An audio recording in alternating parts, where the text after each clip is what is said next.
So all the evidence basically shows beyond any reasonable doubt that this massacre was organized and perpetrated not by the Yanukovych government, not by his sniper units or any kind of police units which are charged with the massacre, but it was organized and perpetrated within a moment of elements of far-right opposition and also Maidan opposition, oligarchic parties like Puzzle Party, and this massacre was a crucial kind of event which led to overthrow of the Yanukovych government, along with assassination attempts against him, and this kind of violent overthrow of the government was this massacre led to violent overthrow of the Ukrainian government, and this violent overthrow was supported, and de facto Maidan massacre was also supported de facto, at least de facto, by the Western governments, which immediately recognized new government of Ukraine. And this is very crucial for understanding conflicts in Ukraine and origins of the conflicts in Ukraine, because this massacre ultimately led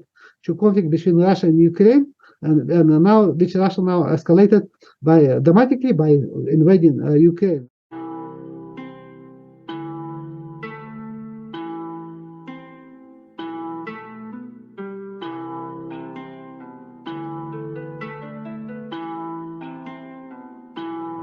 Oh my God.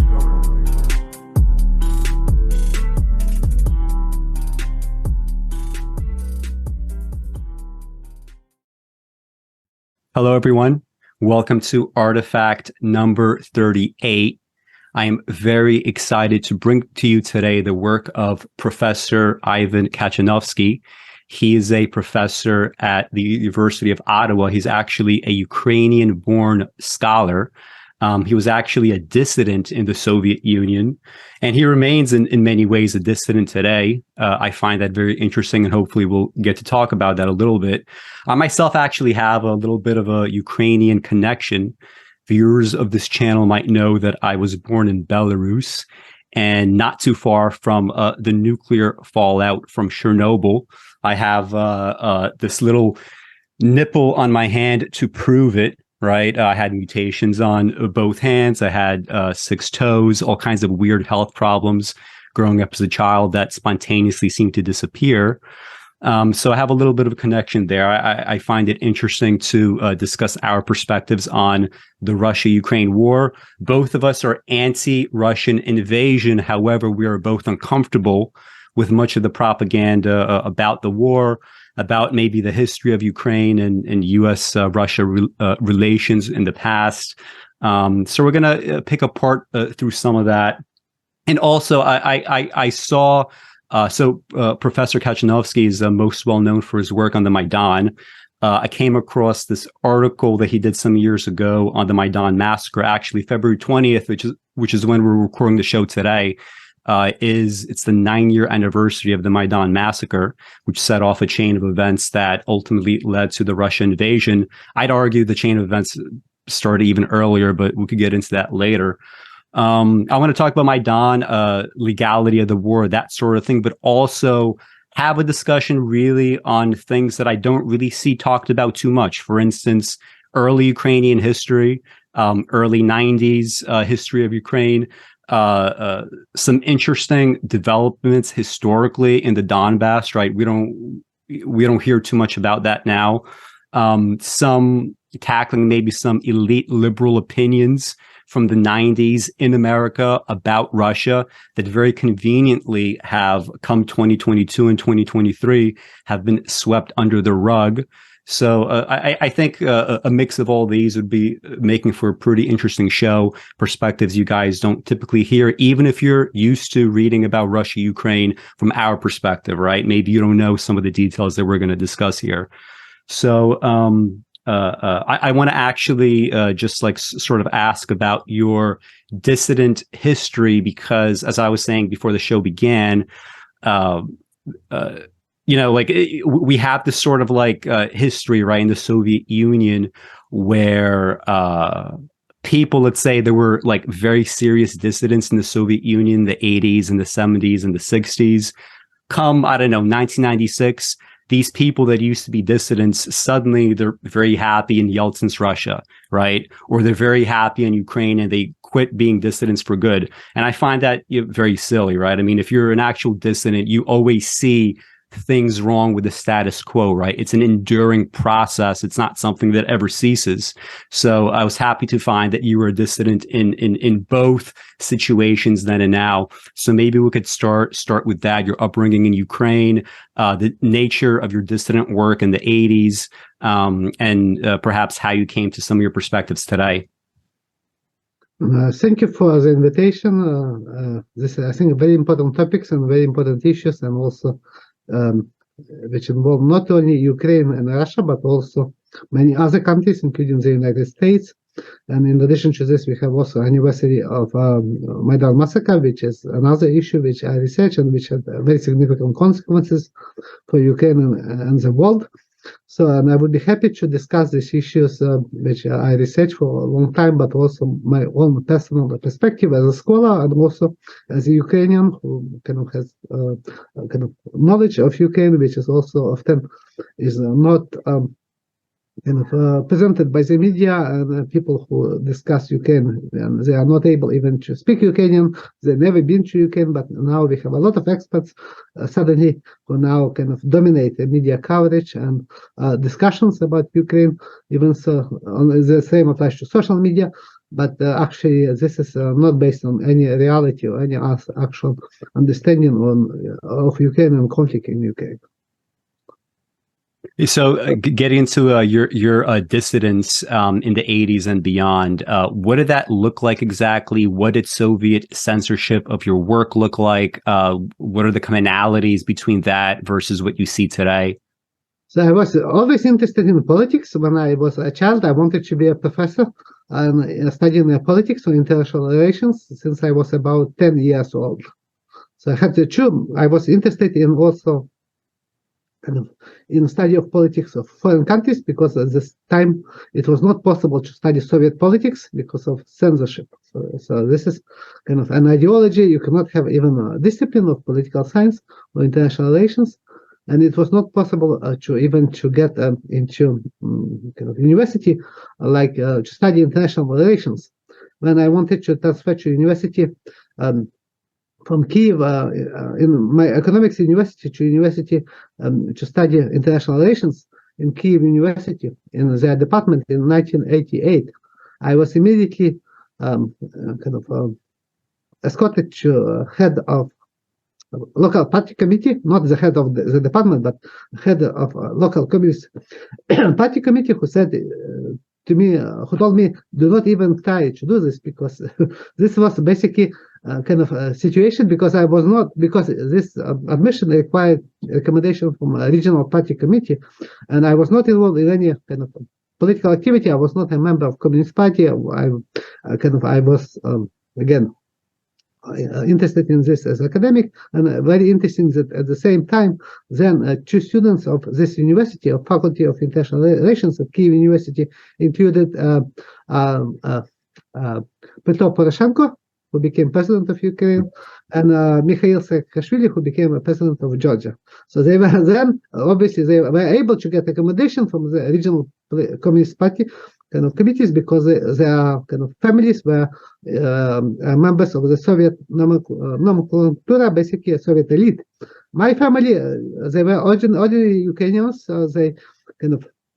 They were not involved in any politics. I grew up in Western Ukraine, which is my native region of Ukraine. But my family, they were kind of expelled from Poland during ethnic cleansing after the end of World War II in 1945 as Ukrainians, along with several hundred thousands of other Ukrainians. They were expelled from Poland to Soviet Ukraine as a part of this kind of forced exchange of the population. And so I grew up basically with my family telling me histories of their own kind of experience, their own kind of perspective.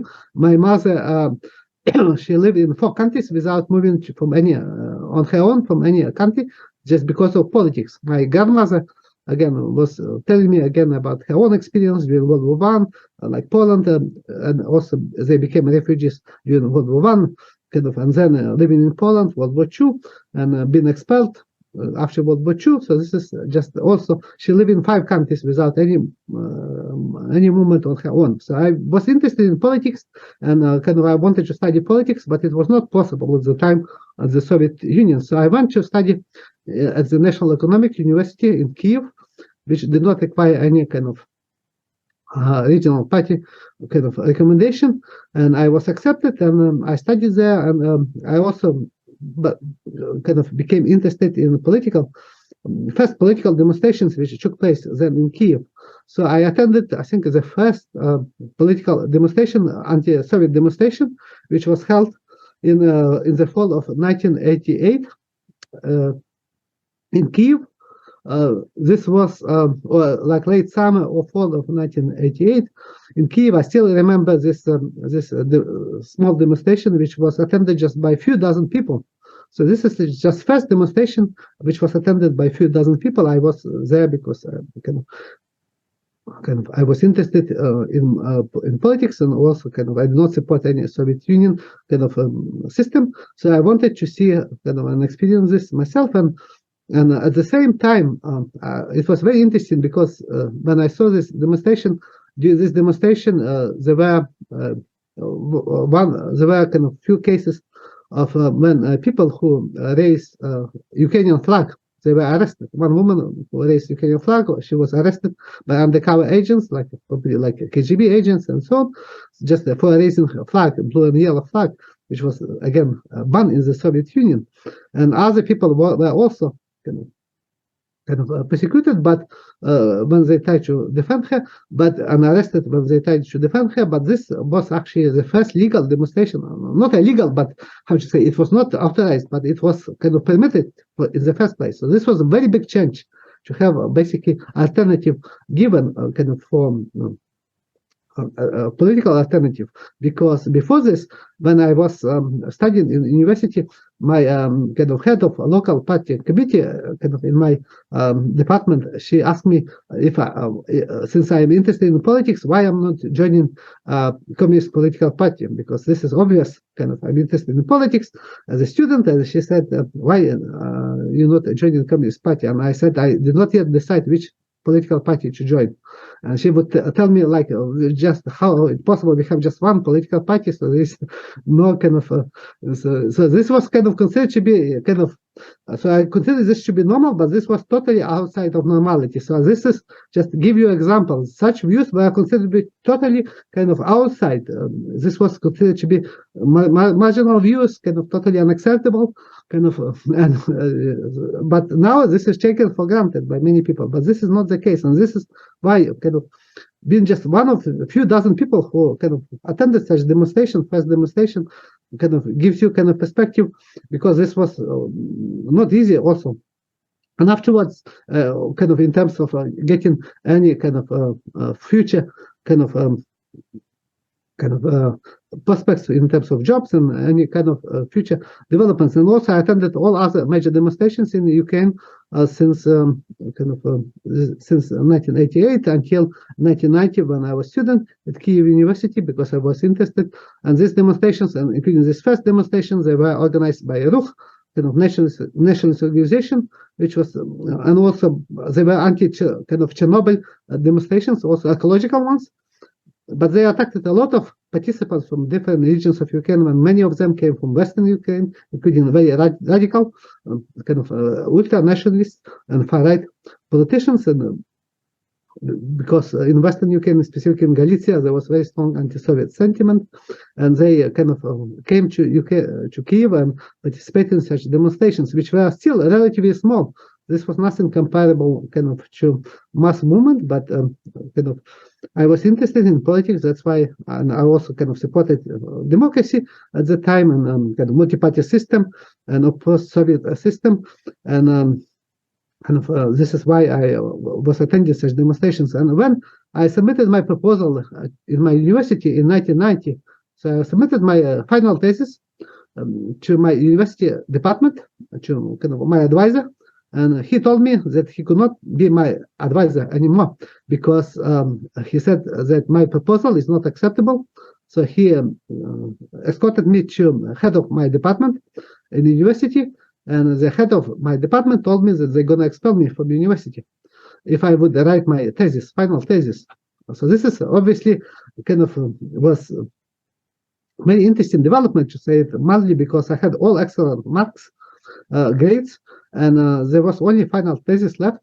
And you basically would be told that you hear that you're going to be expelled from university, because the reason for this was because I proposed to write the final thesis based on theories of Western economists and like famous sociologist Max Weber, classical sociologist, and not based on Marxist-Leninist ideology. So this was considered to be unacceptable. So they said, for this reason, you're going to be kind of expelled if you would write this.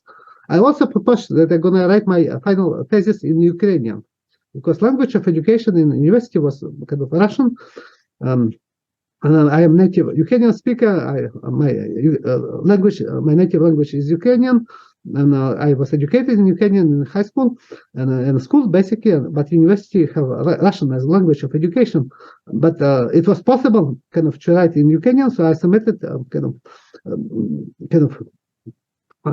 this was not actually possible because all the people basically wrote in Russian. So but I submitted my proposal saying that I'm going to write in Ukrainian, and one of heads of university told me that this is fine, you can write in Chinese. So this was not a problem that I wrote in Ukrainian. So this is not a reason for expulsion, but the problem was that you cannot write anything that goes against ideology. So this is kind of example, and I wrote this anyway. And this kind of, when I wrote this, submitted my proposal, when I submitted my final thesis, so they said kind of, they look into my thesis, and at the time there was political changes taking place, taking place in Ukraine, and also because of perestroika and glasnost, so politics changed. And I was lucky that by the time when I submitted my thesis, it was no longer kind of such how to say extreme kind of censorship and extreme ideology domination. It was possible kind of to avoid the most extreme expulsion, extreme punishment of expulsion from university.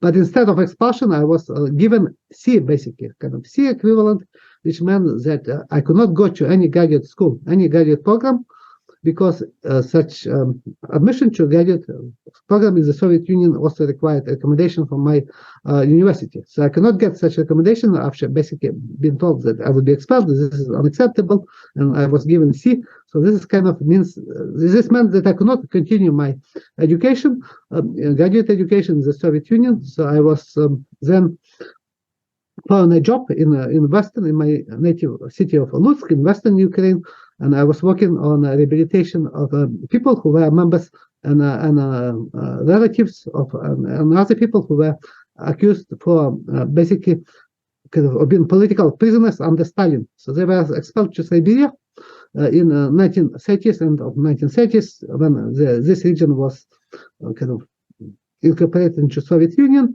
and then also after World War II, they were expelled into basically Russia, Siberia, Kazakhstan, and these areas because of they were either members of Organization of Ukrainian Nationalists and Ukrainian Insurgent Army, or they were kind of their relatives or help in any way, kind of, or they were just very rich peasants, which was another crime. So this was kind of my job for 2 years, but then Soviet Union collapsed, and I was able to get to go to graduate school first in Central European University in Prague, and then moved to the United States and got my PhD in the United States under the direction of Simon Martin Lipset, who is one of the top scholars, who is actually one of the most highly cited scholars in the world of all time in terms of in political science and sociology.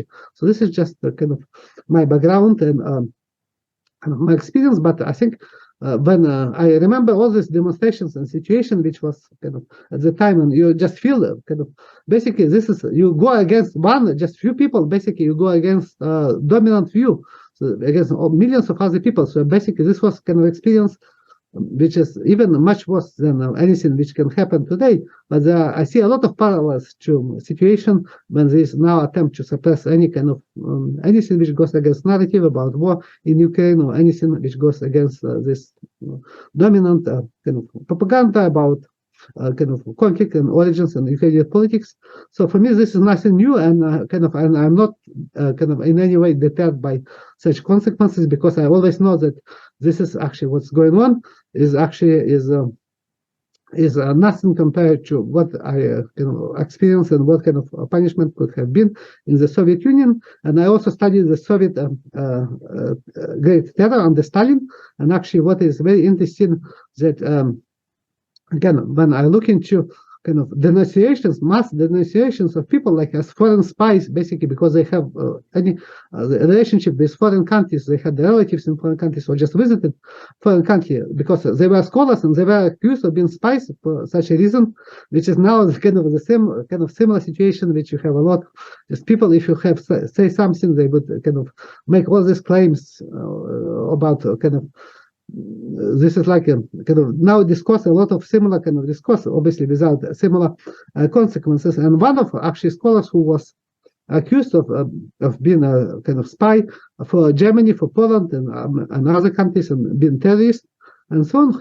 He was kind of famous Ukrainian mathematician, kind of named Mikhailo Kravchuk. And I learned in the 1990s, beginning of 1990s, that he was my distant relative. So I was starting to do research about him and his persecution. So he was arrested in 1938 and sent to Gulag, and he perished in Gulag. So I was doing this research about him and kind of found accidentally on using search engine, just at the end of 1990s, I found that there are documents containing his book, translation of his book, and letters to him from a mathematician called John Vincent Atanasov, who was professor of mathematics and statistics at Iowa State University. And this is, so I did research about this issue. And what I found, this was kind of quite amazing in terms of what I found, that this mathematician, John Vincent Atanasov, actually invented electronic digital computer at the time, at the end of 1930s, specifically to speed up solution of mathematical equations using methods, specific methods which were invented by this Ukrainian mathematician, Mikhailo Kravchuk. And he wrote letters to this Kravchuk, which I found copies of these letters, saying that his work was very useful in his own work, which at the time meant inventing electronic digital computer. I also found the translation from Ukrainian into English, his 2 volumes of a book by this Ukrainian mathematician published, which was not published but was done by Atanasov, and Liberian.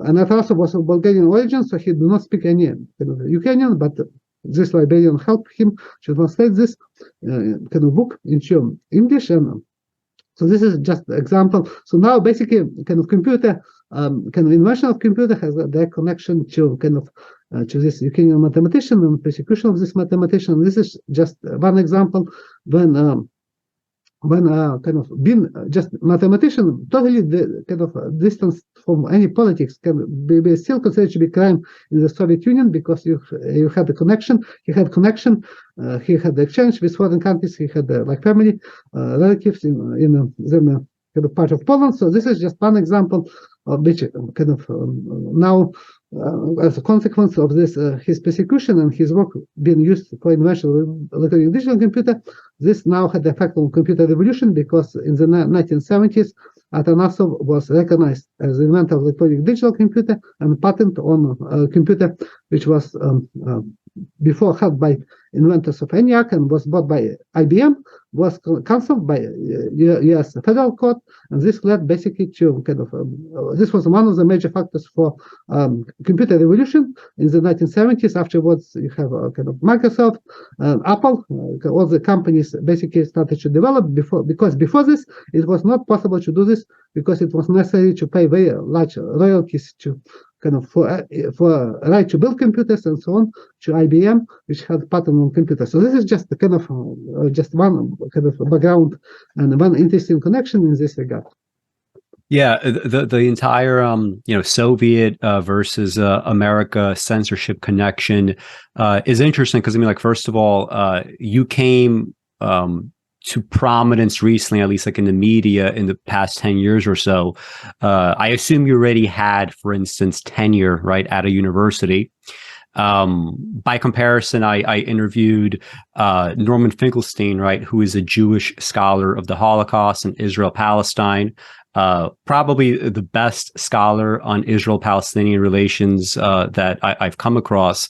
And he, because he didn't have tenure, he was not given tenure due to the nature of his work. In America, we don't have, or Europe for that matter, we don't have the typical sort of government censorship that would be found in the Soviet Union, that America would sort of like virtue signal about, like at least we don't have that kind of repression. But we do have a very robust system of control, right? If government, due to laws or other factors, is not going to engage in outright censorship of voices, what happens instead is they essentially outsource censorship to liberal organizations, right? It could be something like Twitter, right? Very interestingly, right? There's not that many laws in the United States about what Twitter should or should not do, with the exception of like obvious extreme cases. But we have technologists that will make that decision. We don't have laws about, you can't say X, Y, and Z about Israel, Palestine in America. Well, with the exception of, we do have sort of some federal statutes. For example, like in Texas, you can't be a federal worker or a contractor if you, I think support the BDS movement or something like that. So there is actual like government censorship, but for the most part, the government says we're going to allow the organizations themselves to take care of this. And this would obviously intensify in times of war. This would intensify during times whenever a nation state, even if it's a very liberal nation state, once they start considering that whatever's going on is just too important to leave up to sort of, a liberal principles, we're going to engage in some level of censorship, either directly through government or through indirect means. I wanted to ask something that you said about basically like in 80s Ukraine, 80s Soviet Union, when there were these student demonstrators. What exactly, because we've had like so many permutations of the left-right divide, especially more recently, where terms like conservative don't mean anything at all, right? We have, for instance, like a finite planet with finite resources, and conservatives today don't accept climate change. It's totally insane. As conservative psychology would suggest, finite resources need to be treated with respect. But so we've had all these permutations, but what did like leftist progressive politics look like in the 1980s? Was it like specifically you guys were agitating for democracy? Was it like for a market economy? What exactly was the sort of like window of discussion? What did that look like? Well, this is again a kind of a very interesting question. I was not involved in any organization, like any kind of ideology. So I was just supporting democracy, like human rights, basically freedom of the media, just all the principles of kind of liberal democracy, not on the left, on the right. And I was not affiliated with any movement. And actually, because all the demonstrations from all major opposition then in Ukraine was from nationalist organizations, and kind of I supported the like anti-Soviet kind of what this ideology and movement against Soviet system, but I did not support all the kind of nationalist ideology, which was kind of just making basically Ukrainian kind of what we see a lot of manifestation in Ukraine. What happened after kind of independence and specifically after Maidan, all this kind of focus on language and kind of as primary issue like ethnic nationalism and kind of creation of political myths and so on. This is like a kind of ideology which is kind of not supported, and there was no any kind of left opposition, almost nothing left. Kind of there was a Communist Party which was dominant party and kind of at the time, and opposition was relatively small, and even kind of during the coup which took place in August of 1991, when I was kind of working in Lutsk, kind of in Western Ukraine, there was no demonstration, no opposition, no viable opposition, no kind of any action of protest after a coup attempt in August of 1991, which took place in Moscow and in other places in and Gorbachev was arrested and so on by hard alliance. There was no kind of opposition, nothing basically, even in Lutsk, which is Western Ukraine, and the same applies to other cities in Ukraine, in Kiev and also in even in Lviv, because when I saw parliament session at the time, many members of the parliament, including then kind of head of the parliament, Leonid Kravchuk, they were basically kind of very shifting their positions. They first, after the coup, they became very kind of cautious and did not oppose this coup, and basically is tacitly accepted a new kind of government which was attempting to seize power in Ukraine, or just refusing to hold any kind of resistance to this new government, and afterwards, when the coup failed, they immediately started to support independence of Ukraine. So this is like Communist Party officials and leaders led by former head of ideology in the Communist Party, Leonid Kravchuk, who became head of Ukrainian parliament. They actually started to support independence, and they voted for independence. This was done overnight. So they overnight basically changed their policy and political orientation twice, first after the coup, and then after the failure of the coup, they changed their position again. And this was just demonstration, basically, that people have a very little ideological motivation, that they are motivated by their self-interest, and they were even so they were formerly like communist party members. They changed their entire political orientation very fast after it became politically damaging for them, and they started to support nationalist position, nationalist party. I always remain supporter of democracy and human rights. So for me, this was most important principles, and this is why I support the same principles.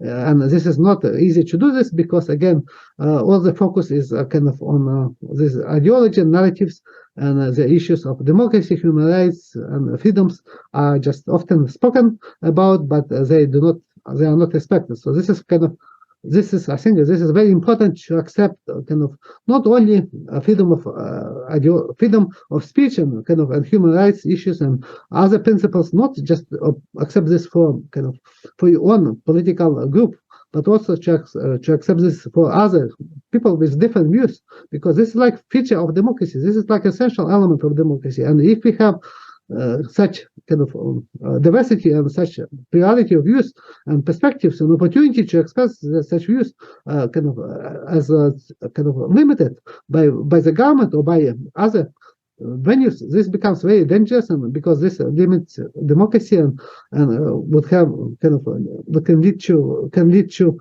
very significant consequences in terms of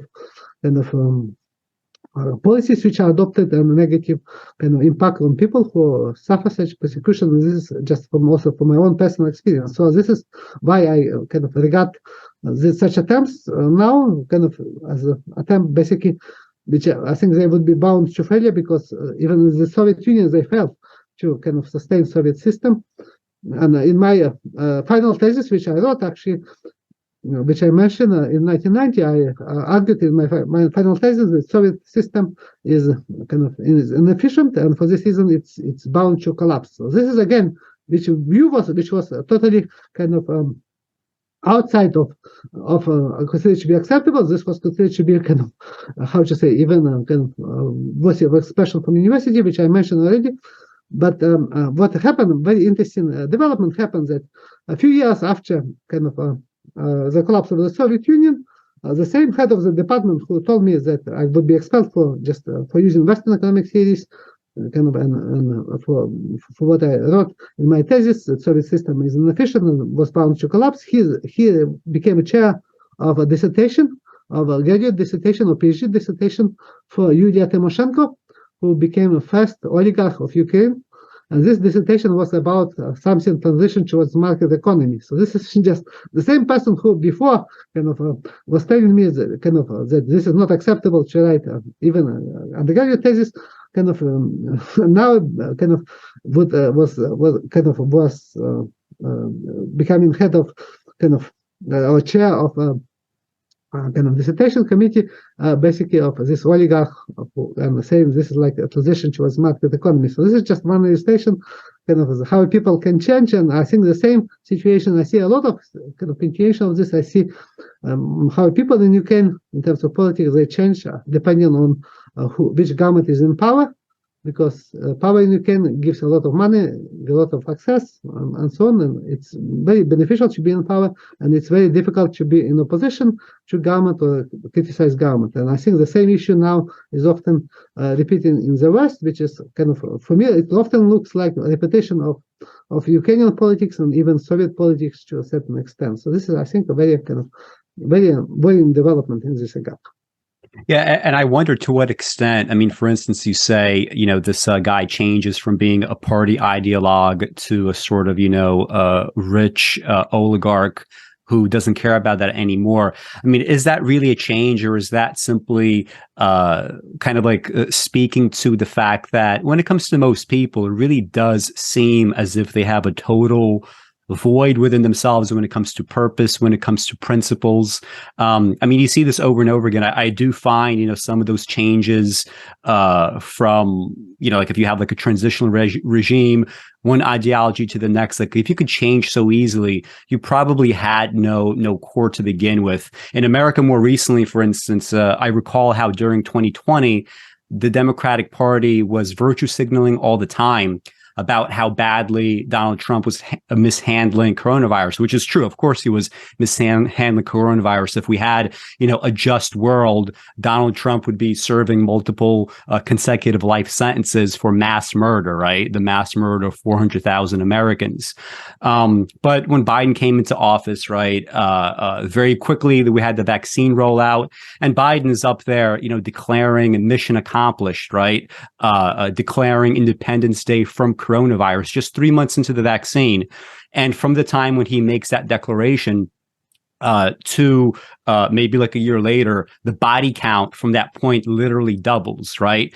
When we hit the 1 million milestone of deaths in the United States of America, there was barely any coverage at all. I remember waiting like patiently. Okay, I know that in the next couple of weeks, the next few days, we're going to hit that 1 million corpse mark. What's going to happen? And when we finally did, and I gave it a couple of days, virtually no major news outlet had any real stories about that, right? So that sort of thing happens all the time.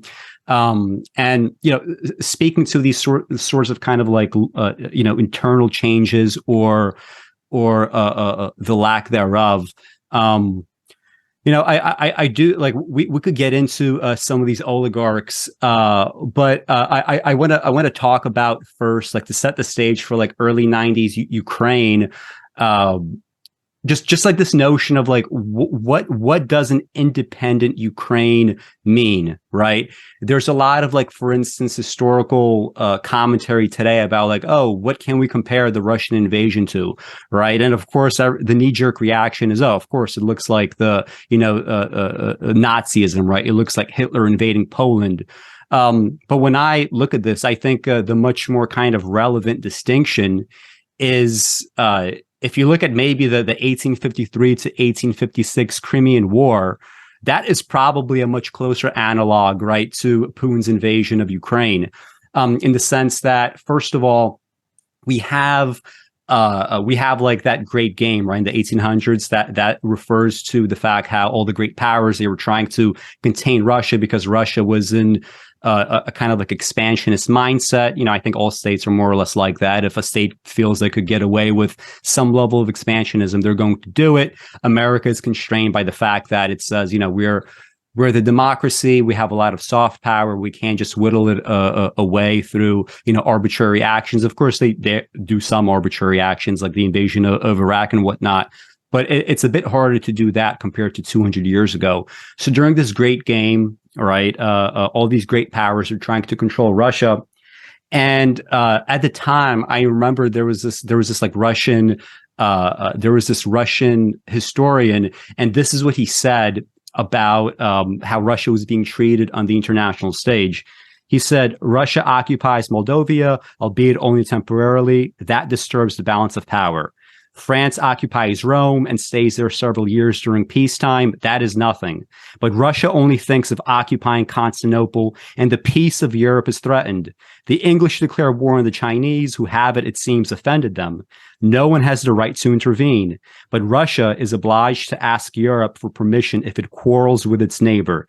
England threatens Greece, and burns its fleet. That is a lawful action, but Russia demands a treaty to protect millions of Christians, and that is deemed to strengthen its position in the East at the expense of the balance of power. And what he's referring to is Russia at the time, just like Putin, more recently, he's saying stuff like, I need to protect the Russians in the Donbass. I need to protect against genocide. More recently, with some of the anti-Orthodox Christianity measures that Zelensky took, he's saying now I have to protect, right, this Orthodox Christian population.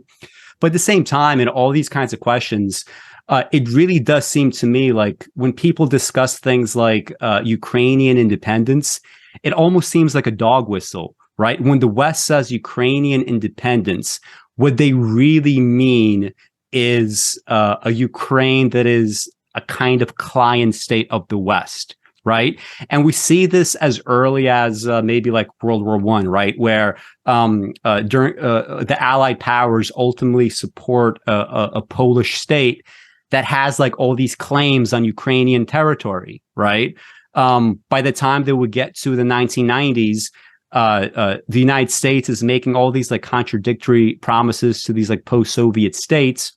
And nobody's actually treating, like nobody actually seems to truly want an independent Ukraine.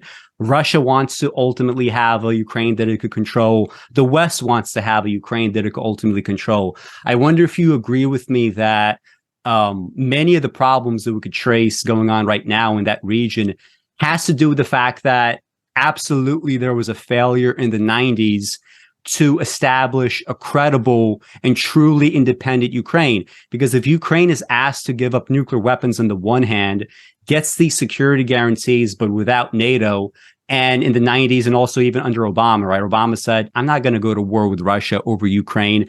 Ukraine is much more valuable to Russia than it is to us. Let's just leave this alone. But if you had an actually strong Ukraine that was truly independent and truly neutral, credibly neutral, that is probably more valuable to Russia than it was to the West, right? The West could have an independent Ukraine that serves as a bulwark against Russia, but Russia as a weaker state needs that bulwark even more. So, I mean, do you agree with that? That, like, first of all, there's been this kind of like dog whistle related to an independent Ukraine that is actually not really independent. And second, that lack of true credible independence is what led to a lot of these problems in the first place.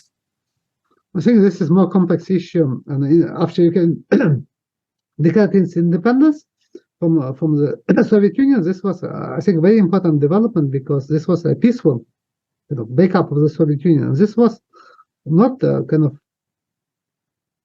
something which could have turned into war, like what happened in Yugoslavia. So Yugoslavia is an example of what could have happened to Ukraine and other post-Soviet states if Gorbachev or Yeltsin decided to use military force and to not allow breakup of the Soviet Union or independence of Ukraine. So this was a real possibility, and a lot of people took this for granted. This was peaceful breakup of the Soviet Union, and this was kind of accepted as a normal, and this would continue for a very long time. But this is something which was, I think, in this regard, Ukraine was lucky that the war did not take place in around 1991 because there were already conflicts.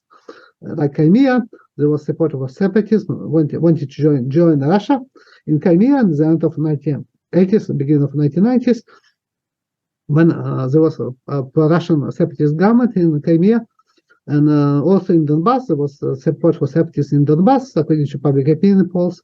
There was strong support for joining Russia around 1991 during the breakup of the Soviet Union. Even so, both these regions voted for independence of Ukraine. But the vote for independence, again, was very kind of important because a lot of people took this vote as as a manifestation of our actually views of Ukrainians on this issue. But what happened was very interesting because the referendum which took place in 1991 in March, just several months before, in March of 1991, on preservation of the Soviet Union, gave totally different result. In all the regions of Ukraine, with the exception of Western Ukraine, there was support for preservation of the Soviet Union. And very strong support for preservation of the Soviet Union was in Crimea and in Donbass. And after the failed coup in August of 1991, basically former communist leadership under head of Kravchuk, former Communist Party leader of Ukraine, came to power in Ukraine, and they actually promised Ukrainians basically friendly relations with Russia, using Russian language, basically protection of Russian language, but also they were regarded as basically successors to Communist Party. At the time when in Russia there was Yeltsin in power, who was basically prohibited Communist Party, and this the same happened in Ukraine, but a lot of people actually voted, and there was also very strong perception that Ukraine was a country which would benefit compared to Russia, because it was a major agricultural country with production of wheat and grain and milk and meat, which became shortage items. And a lot of people believed that they would support independence of Ukraine, not because they were supporting these ideas, but they believed that they would support independence of Ukraine because former communists were in power. They promised Russian language protection, official status of Russian language. They promised also economic prosperity, because of Ukraine without Russia, they believe that would again be in much better position, because this was agricultural land and so on, which was considered to be advantage. Even so, according to my research, this was again even then obvious that this would be not the case in terms of development, economic development of Ukraine and other promises. But a lot of people just voted because of this such political considerations, and this meant that at the beginning of 1990s there were already signs that Ukraine could be a potential area of conflict, similar to what happened in other Soviet republics. Like in Moldova, there was secession of Transnistria region, which was pro-Russian region, but also included a lot of ethnic Ukrainians and Moldovans, and they seceded from Moldova. De facto in 1990, there was a war taking place in Moldova. So, and similar situations took place in Albania, Azerbaijan, Nagorno-Karabakh, also area, and also in Georgia, South Ossetia, and Abkhazia.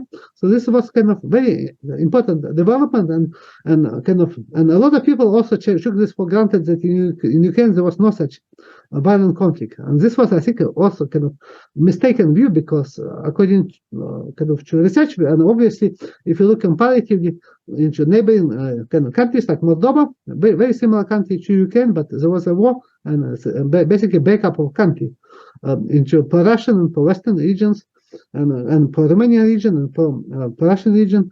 And this is similar could have happened in Ukraine, and this is why I became interested in these topics and these issues. And I think one of the reasons, and I wrote dissertation based on this topic, looking into regional divisions, political divisions, and conflicts in Ukraine, including separatism, and looking to what explains this such divisions, and what also explains the lack of any violent conflict in Ukraine in contrast to other post-Soviet countries or countries of the former Yugoslavia.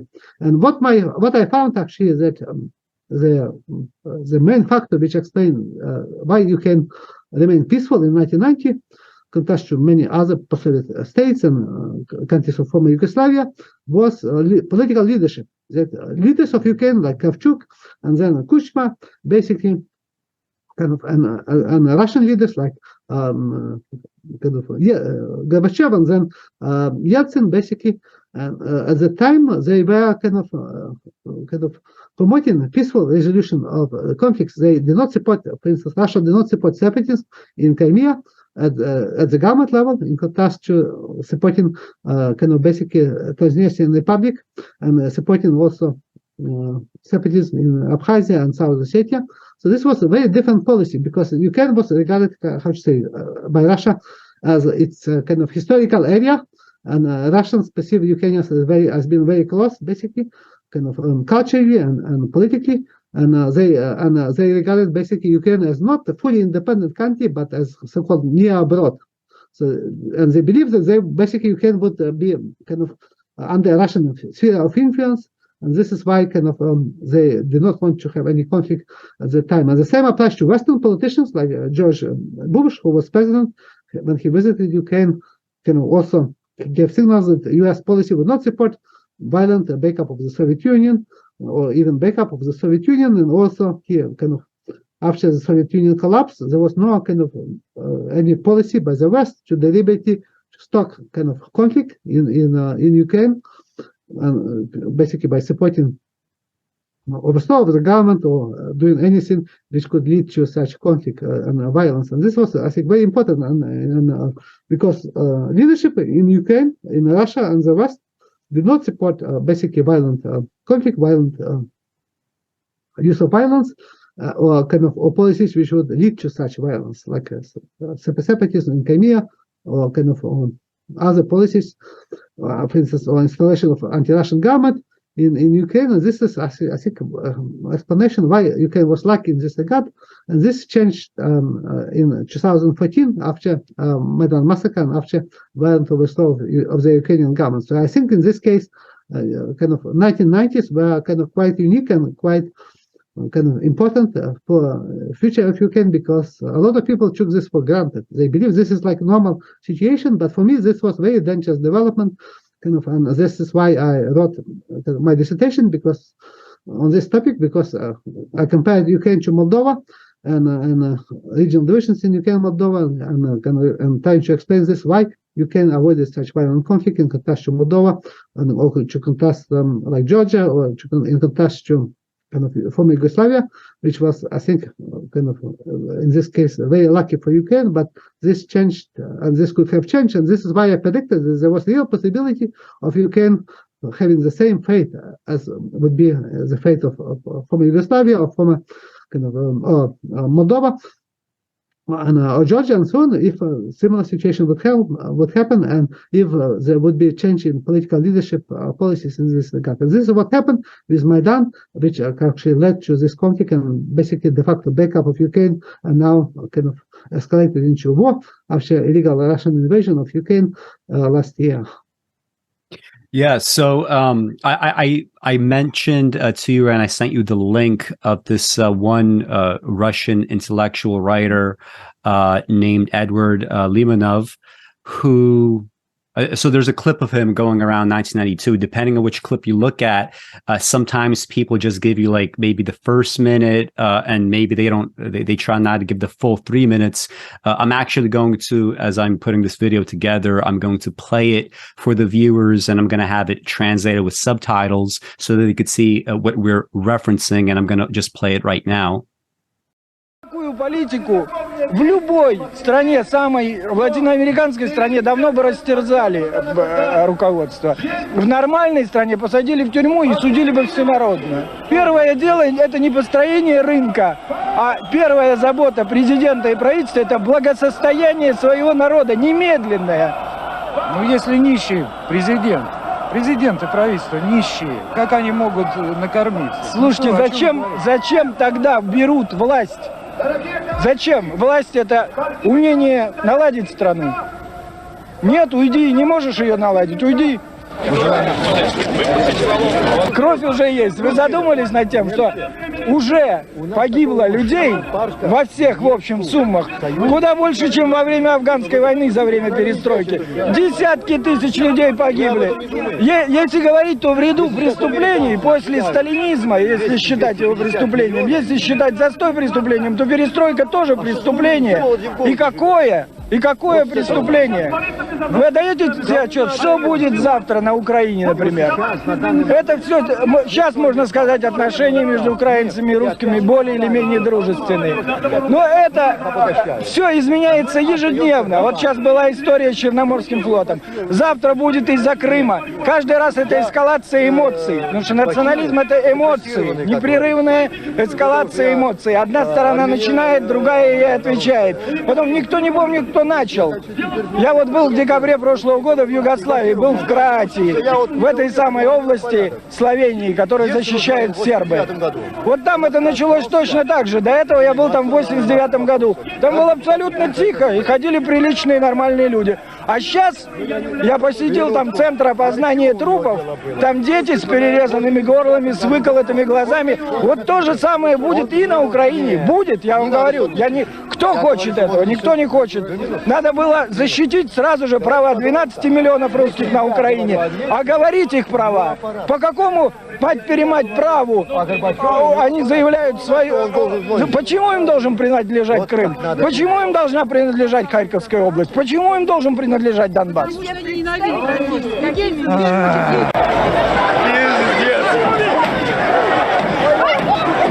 Безусловно, сейчас настолько далеко зашло все это, что невозможно ничего другого уже сделать. Безусловно, нужно сильное правительство, потому что слабое правительство можно было где-нибудь в 85 году выдержать. Теперь уже оно никого не сдержит.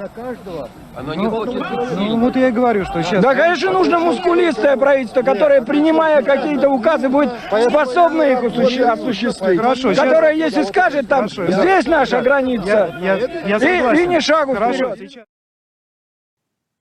Okay, so what Eduard Limonov is saying there essentially is in 1992, right, there's this major demonstration. Boris Yeltsin is out there.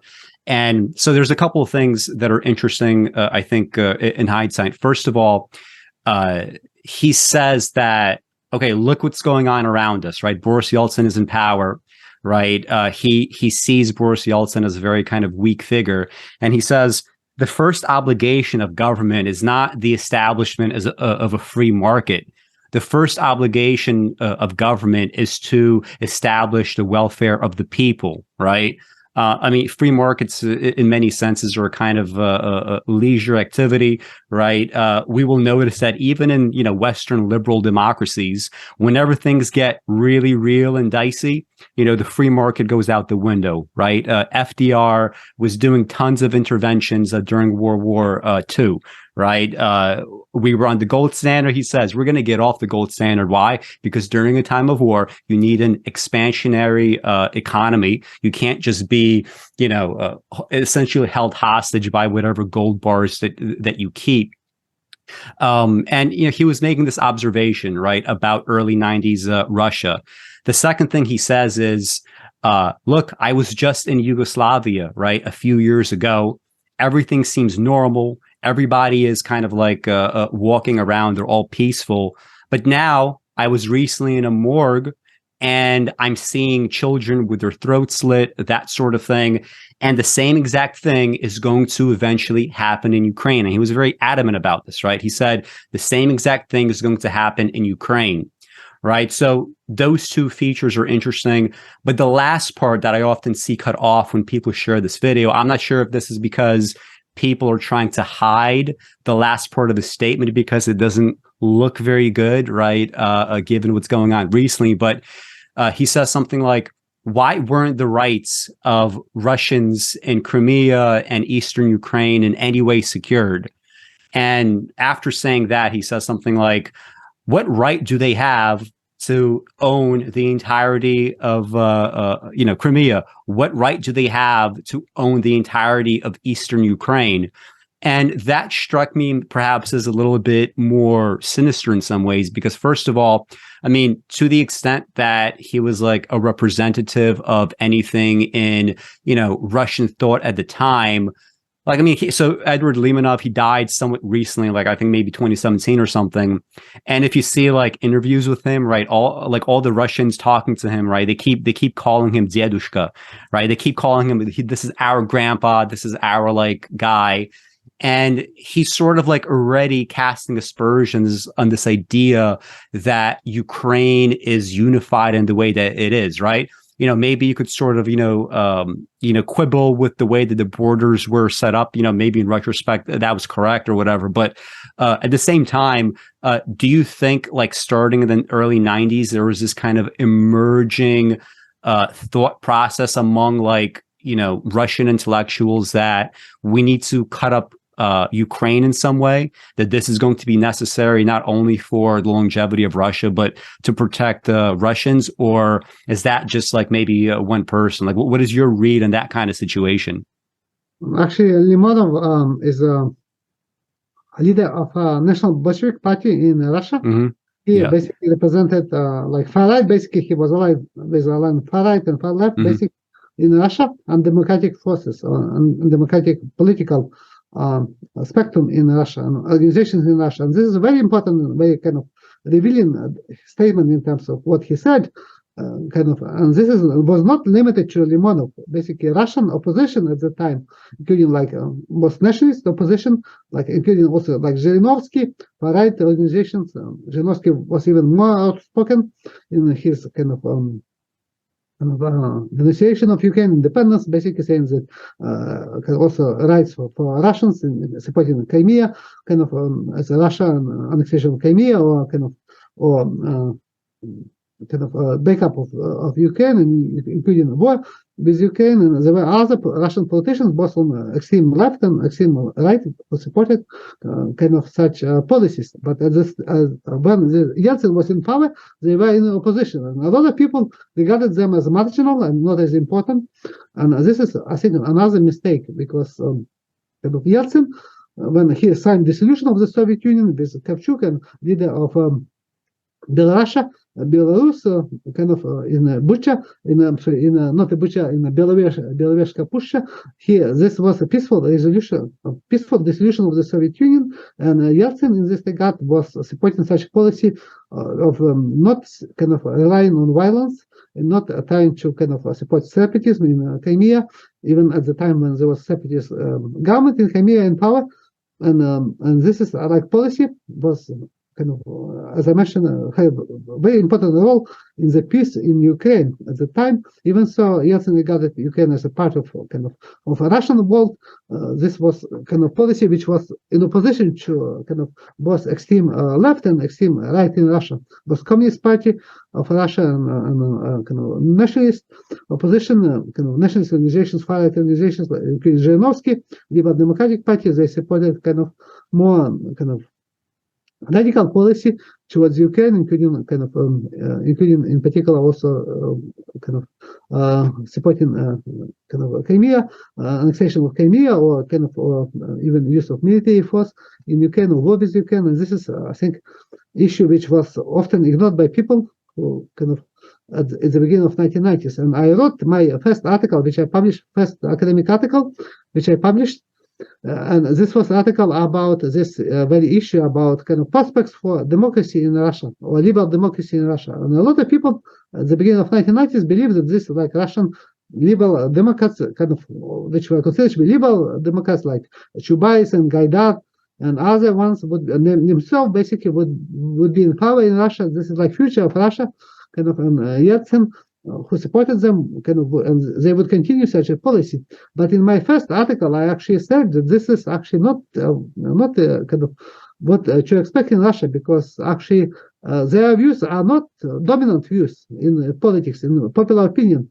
That actually more radical nationalist organizations like far-right, Zhirinovsky, Liberal Democratic Party, and communist opposition, communist parties which are undemocratic, including all this like Limonov, his party and so on, they represent dominant view in Russia. They, in the case of any elections, they can come to power, and this has happened after 1993, after there was attempt to confrontation between Yeltsin and the parliament, which was dominated by radical nationalists and also communist politicians and organizations, and this led to basically Yeltsin using military force just to suppress this opposition from the parliament, and basically to arrest all these leaders of opposition and put and use military force to show the parliament. And this is was perceived as a positive development, but this actually meant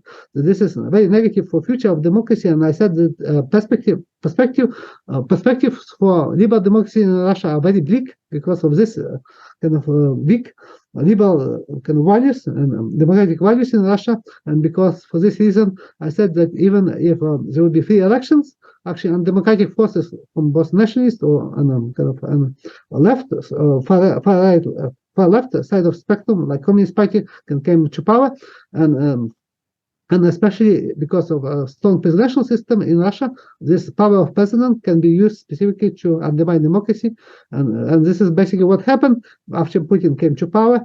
He used this very powerful position as president to consolidate power, and Russia became much less democratic, and opposition, nationalist opposition and communist opposition, they also received very strong support in the parliament. But Putin, first part of his presidency, he was trying to continue this policy towards Ukraine without supporting separatism. In Crimea, he recognized independence of Ukraine and so on, like formally. And because at the start of his presidency, he wanted to basically Russia to join, to become equal with the West and to join NATO, or even possibility forming alliance with the West. And for this reason, the policy towards Ukraine was also basically continuation of Yeltsin policy. But this changed very significantly after the Maidan in 2014, and which led to to the conflict between Russia and Ukraine, and now escalated to war with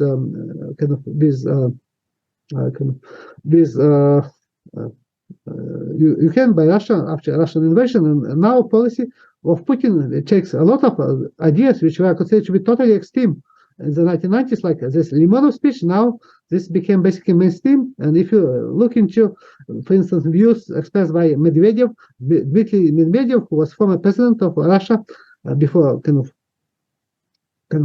was prime minister of Russia, he an ally of Putin, but he was considered to be liberal, more moderate representative of Russian politicians and Russian government compared to Putin. But actually now in his telegram, he is openly basically repeating everything which are similar views towards Ukraine, supporting not only annexation of regions of Ukraine, of eastern Ukraine, but also saying that Ukraine has no future, that it will become not independent, basically supporting use of military force. And these are views basically which were shared by extreme nationalist opposition and left opposition, extreme left opposition, Communist Party in particular, and Limonov and other such groups in the 1990s. And now this became basically a policy of the Russian government. It became incorporated into policy of Russian government under Putin. And this was one of the reasons why to justify invasion of Ukraine.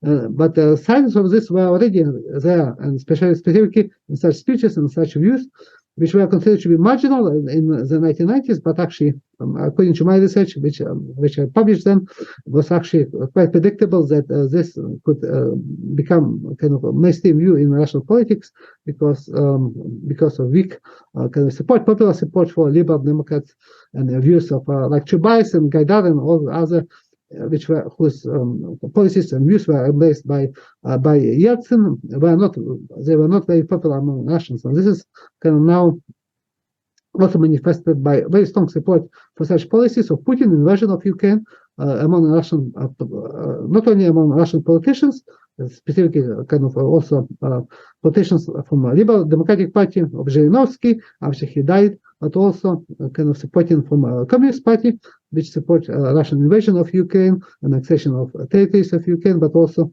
annexation of Crimea, but and other regions of Ukraine, including Donbass and Zaporizhzhia and Kherson region, but also among popular support. So Putin has very strong popular support in his policies in invasion of Ukraine, which is also just manifest such views in Russia, which are again a very important factor for such policies and such invasion of Ukraine.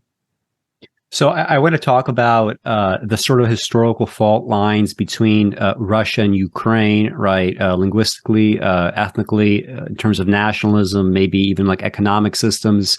What's interesting about Ukraine is that during the Bolshevik Revolution, Ukraine likewise was still split into East and West, where both East and West Ukraine, I mean, correct me if I'm wrong in some of these historical details, but both East and West Ukraine, they had opposition to Bolshevism, right? They did not want to be under Bolshevik rule. In Western Ukraine, this manifested itself I mean, like socialism was not unpopular there, but it was much more nationalistic, right? The kind of like parties that would gain power, these are like nationalist parties with sort of like liberal Western leanings with, like a veneer of socialism. But in the East, especially in the Donbass region, they were much more geared towards socialism, not Bolshevism, but socialism. I mean, at the time in what later would become a Soviet republics, socialism was not unpopular, right? It's just that Bolshevism itself was something that was being something to combat against. But, ultimately the Bolsheviks prevail. In the 1920s, they were not necessarily as repressive against Ukrainian culture as, for instance, in the 30s. Both Lenin and Stalin, they did not have some sort of like explicit anti-Ukraine culture policy. Like, for instance, although like maybe like before the Bolshevik Revolution, you had like many newspapers that were split, some were Ukrainian, some were Russian. But by the time that you hit like maybe the late 20s, the vast majority of newspapers were in the Ukrainian language. Bolsheviks allowed basically most school children to be taught specifically in Ukrainian. Now that starts to change in the 1930s, right? New repressions begin under, it was both like under Stalin, it was both kind of like considered acceptable to like, be Ukrainian. And then also later on, that part of identity was repressed. So by the time that we hit World War II, I'm assuming that the whole kind of like origins of this whole kind of like, Ukraine is full of Nazis thing, that has to do with the fact that nationalism in Ukraine manifested itself as resistance to the Soviet Union. It just so happened that one of the adversaries of the Soviet Union was Germany. So therefore, Germany, for its own reasons, decided to, form like alliances with some of these anti-Soviet militant groups. So there's still this kind of like, National Socialist spirit. And in fact, if you like look at interviews with like kids, they're teenagers or maybe in their 20s, from like 2014, 2015, people that might be in Azov or some of these other groups are like, yeah, some of us were interested in National Socialist literature, others are not so much, right? So like, I guess first of all, what I'm asking is those fault lines in terms of like Nazism versus communism has to do with perhaps like Stalinist policies leading into World War II. And we had in the 1950s, there was still like a guerrilla warfare, right, against the Soviet Union that was only put out in the 1950s. The second question, I guess, is if that is correct, what did these fault lines look like, if they looked like anything at all, like after the 50s? So like there was a more kind of like liberalism, obviously, starting from Khrushchev afterwards, right? So 60s, 70s, 80s, you were allowed to, write your dissertation in Ukrainian. Did you notice at the time, like any sort of hostilities between Russian speakers and Ukrainian speakers? Did you notice, like, even if it was just kind of like maybe like a dismissive attitude, like, oh, Ukraine isn't real, your cultural isn't real, your language isn't real? So I think if you go back in terms of history of Ukraine, I wrote my dissertation, as mentioned, book published on this topic, and I look into kind of history, kind of as a guide and a factor which explains post-independence political orientation in Ukraine, because even historically, support for nationalist political parties were much stronger in Western Ukraine compared to Eastern Ukraine. In Eastern Ukraine, there was much stronger support for communist parties, including Bolsheviks, and support for like pro-Russian parties and political orientations since a very long time. And this goes even before World War I, because of history, different political culture, different religion. Kind of for instance, in Galicia, there was a dominant Greek Catholic religion in contrast to Orthodox religion dominant in other regions of Ukraine, with the exception of Transcarpathia.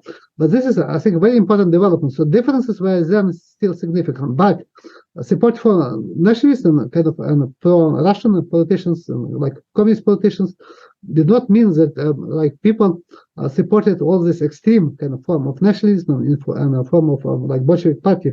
In both cases, in elections which are relatively free elections, they were not democratic elections, but relatively free elections in Poland.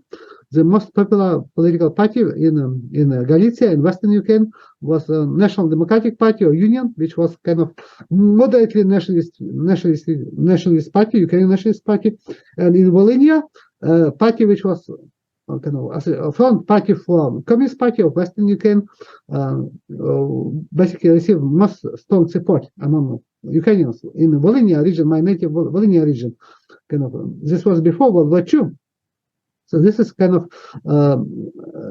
such difference. But in the case of Eastern Ukraine, there was also strong support for a Bolshevik party in the first elections to kind of so-called constitutional assembly in Russia after a revolution, February Revolution, which was later kind of suppressed by Bolsheviks. But again, Bolsheviks did not have majority support, but there was strong support, in particular in regions like Kharkiv region and Donbass region. And there was a declaration or even a creation of so-called Donbass and Krivoy Republic, Soviet Republic, and another in Kharkiv region. So this was kind of a division which manifested in Ukraine for a very long time. But most people do not support such radical kind of extremes. And in Ukraine, Organization of Ukrainian Nationalists, which was a far-right political party, which can be also classified as a fascist or semi-fascist party, became very significant only during World War II, because all kind of other political parties were prohibited, and this party, like OUN, was acting kind of in Ukraine in cooperation with the Nazi party. Basically, they kind of collaborated with Nazi kind of Germany in invasion of the Soviet Union, and they were able first to establish local administration, kind of local police in Western Ukraine. And this police took part in extermination of like communist officials, like Soviet officials, like Jews were kind of massacred with this police. There were pogroms led by OUN, participation in Lviv and other many locations in Western Ukraine. So they were able to get their significant kind of influence, because first they were allied with Nazi Germany, and after they declared independent state in Lviv, allied with Nazi Germany, actually Nazi leadership did not accept this. They did not view Ukraine as independent country. They wanted to use Ukraine basically as their settlement area and implement their policies of basically genocidal policies of extermination of Ukrainian population, similar policies to Russia and Belarus and Poland, and settle these regions with German-speaking kind of people from other countries who were considered to be racially superior, and Nazis regarded Ukrainians as racially inferior and subject to extermination and expulsion to Siberia. So this was basically genocidal policy, and OUN kind of supported these policies. Basically, they supported Nazi Germany at the start of Nazi invasion. But after kind of declaration of this independent state, this Nazi Germany policy changed, and they basically kind of regarded OUN basically as organization. They basically declared illegal or semi-legal organizations. They arrested many of their leaders, including Bandera, but they did not kind of persecuted them. They did not exterminated them. So Bandera was in a concentration camp, but he was in very privileged positions compared to kind of other political prisoners. So basically, he was kind of put in isolation by Nazi Germany, but not kind of for extermination. So just this was very important, because OUN was kind of after they still OUN basically still had control, informal control over police in Ukraine, in Western Ukraine, and after the kind of change in war kind of took place after defeat of Nazi Germany in Stalingrad. This meant that the tide of war would change, and Nazi Germany faced real possibility of defeat. Then OUN gave order to local police in Western Ukraine, specifically in Volhynia region, to abandon their kind of positions in the police and to form a Ukrainian insurgent army. So this UPA basically was organized on the basis of former police, local police, which was controlled by the UN. So this is why they became also powerful, because they were able to act as a force which was not legal force, but corrupt force, but they still have a strong influence, and they were able to establish their own branch of paramilitary organization, which was called Ukrainian Insurgent Army, and they were they were able to have very strong control over Western Ukraine, in Volhynia and later Galicia region during the end of World War II and the first years after the end of World War II, and they were able to resist. They did not resist much of Nazi Germany. There were a few fights, but they were quite limited in terms of casualties and in terms of people killed. So they did not target Nazi soldiers and Nazi military members, but they targeted their local units of police, which were formed by Poles and also formed by Germans from prisoners of war from different nationalities like Azeris, Georgians, and so on. And later, many of them also joined UPA. And this is the reason why this organization of Ukrainian nationalists, which had a very small membership, about 25,000 maximum membership in the beginning of 1941, they were able to achieve such a significant influence in Western Ukraine. But after the Soviet victory in World War II, the Soviet Union was able to defeat this underground resistance, and UPA was defeated, and many people were sent to Siberia, and many were killed by the Soviet forces, and this led basically to Western Ukraine becoming a part of the Soviet Union. There was no organized resistance in Western Ukraine. I do not remember any resistance, even in this region considered to be basis of UPA. Even UPA was not a popular. UN was not popular even then when I was. When I was living in Ukraine, grew up in Western Ukraine, and actually when in 1990 and 1992, I was working in this financial department of Lutsk district on rehabilitation of former members of UNUPA and their family members and relatives who were expelled by the Soviet secret police and NKVD after World War II to Siberia and Kazakhstan. Many of them came from Russia and from Kazakhstan for compensation after this law was adopted in 1990, basically to say that they were not, there was no evidence, they were persecuted unjustly and so on, and their property was confiscated by the Soviet Union, so they basically received some compensation for this from the Soviet state and then from Ukraine. And when I talked to them, then I was surprised that many of them became they came from Russia, and they were not showing any views similar to what you expect from members or family members of UNUPA. They were speaking in Russian, many of them, and they were no, showing no any overt nationalist views, and this was very surprising. And so I did not witness any hostility even from former members of UNUPA at that time, which was openly which organization which was major opposition in the Soviet Ukraine until beginning of 1950s, specifically in Western Ukraine. But there were signs of some limited signs of tension between ethnic tensions, but there was nothing significant which I can say that would show later into conflict, because Ukrainians and Russians, there was very strong intermarriage, and actually many Ukrainians in eastern Ukraine and even then in Kiev were speaking Russian, so they were Russian speakers. And when I was a student in Kiev, I was speaking in Ukrainian and speaking to my friends and other students in Kiev, mostly in Ukrainian. And this was very unique because most people were speaking in Russian. So if you go to public transportation, you take a bus or some other subway or metro, almost everyone was speaking Russian. This was considered to be more beneficial to learn Russian, to speak Russian than Ukrainian. Ukrainian was considered to be secondary language.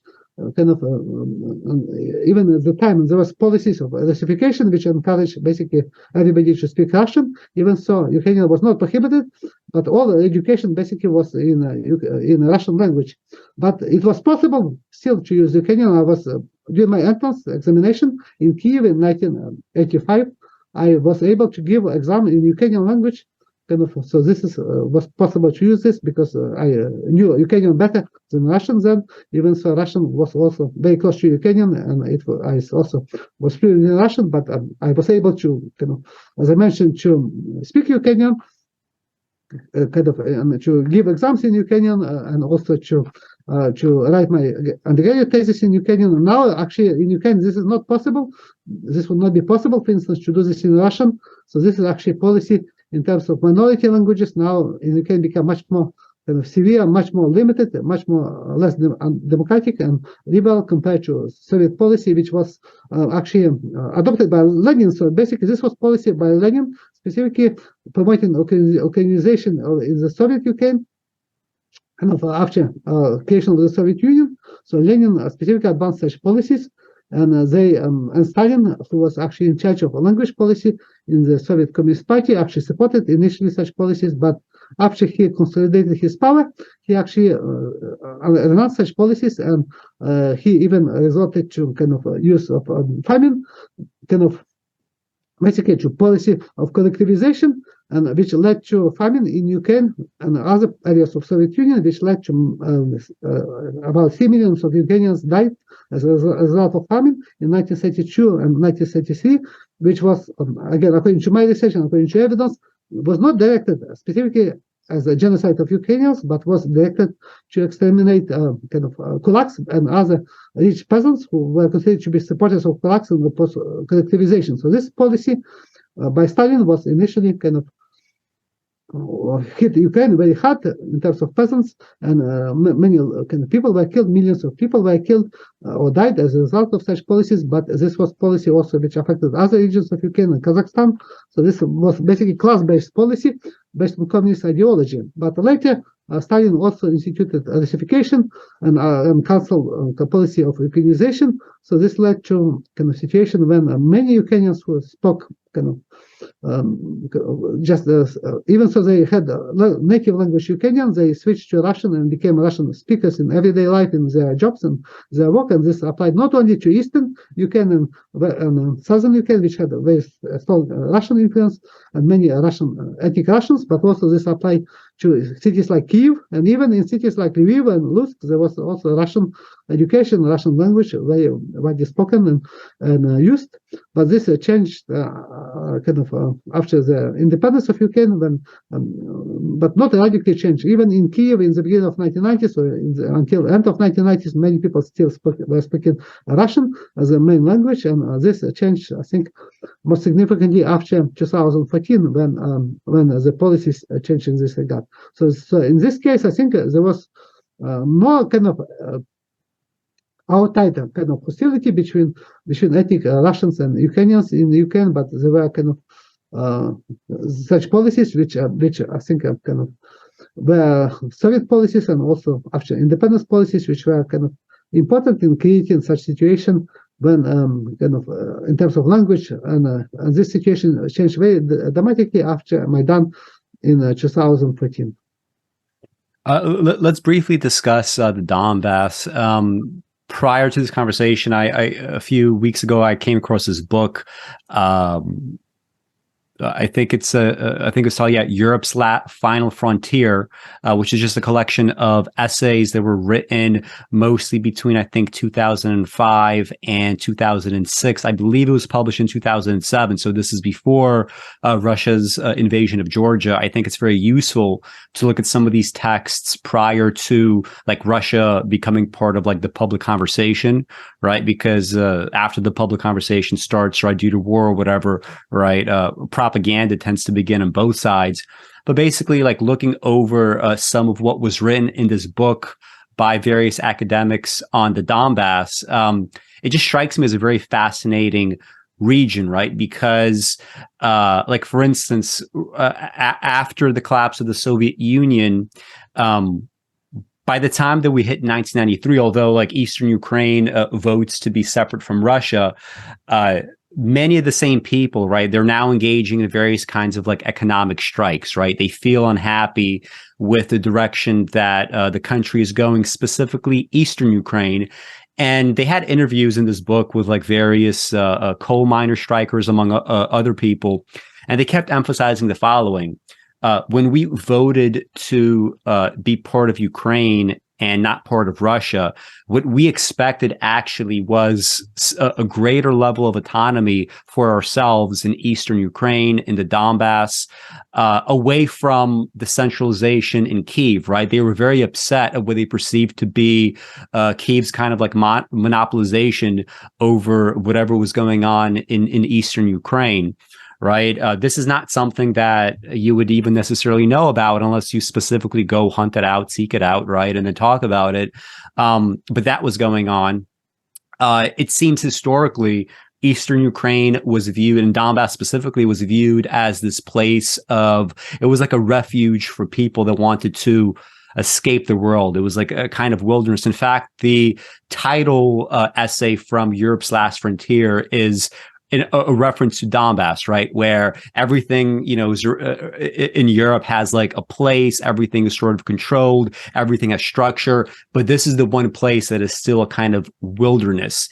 And I mean, you see this playing out to some degree in the early 90s, but interestingly enough, you still see it playing out shortly before Maidan and then also after Maidan, where I was recently watching some documentaries and footage of, like, for instance, the People's Republic of Donetsk, right? And the people there, it's clear that there's like a lot of like pro-Russian separatism, but there's also lots of people that sort of like want to do their own thing. I'm not sure if this is the reason why Putin waited so long to try to annex these parts of Eastern Ukraine. I wonder if it was just a kind of like, I don't know, a political posturing, if there was something else there. But the people that you saw there, like, for instance, like when they were holding elections for like various representatives of this place, I remember there was one piece of footage where like a woman was confronting somebody that she suspected was going to like win one of these elections, and she was like, "Who are you? I've never seen you around, in Donetsk. I've been living here, my entire life, and I've been involved in pro-Russian organizations for, decades now. But you just came out of nowhere and you're gaining this power."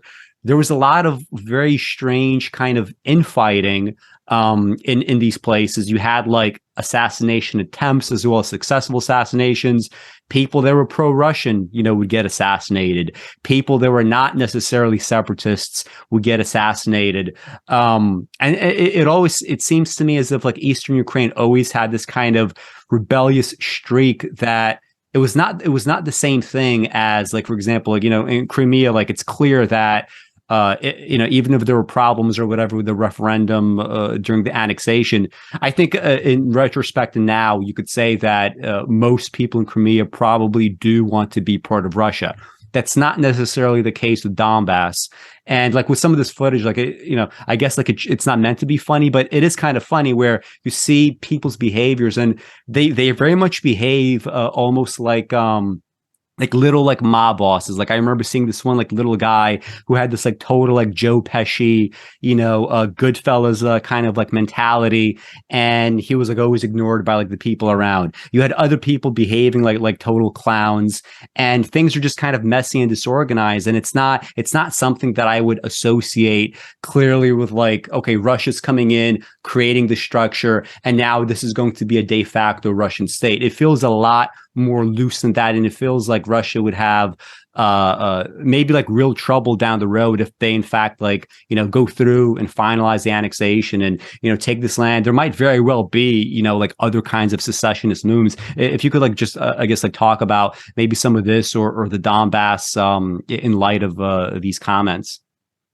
I think Donbass was always unique in case of Ukraine in terms of history. It was a major industrial region which was populated by people from different parts of the Soviet Union, not only Ukrainians. And this is, I think, a very important issue. After independence of Ukraine, Donbass and Crimea were two regions which were mostly pro-Russian, pro-communist regions in Ukraine. So I studied all elections and all public opinion polls in Ukraine, and these two regions were kind of most extreme in terms of being pro-Russian and pro-communist. So in the 1990s, Communist Party dominated and won elections in Donbass. and they were like Ukrainian Communist Party. They were also supporting Russian language and so on, and they enjoy very strong support in Donbass.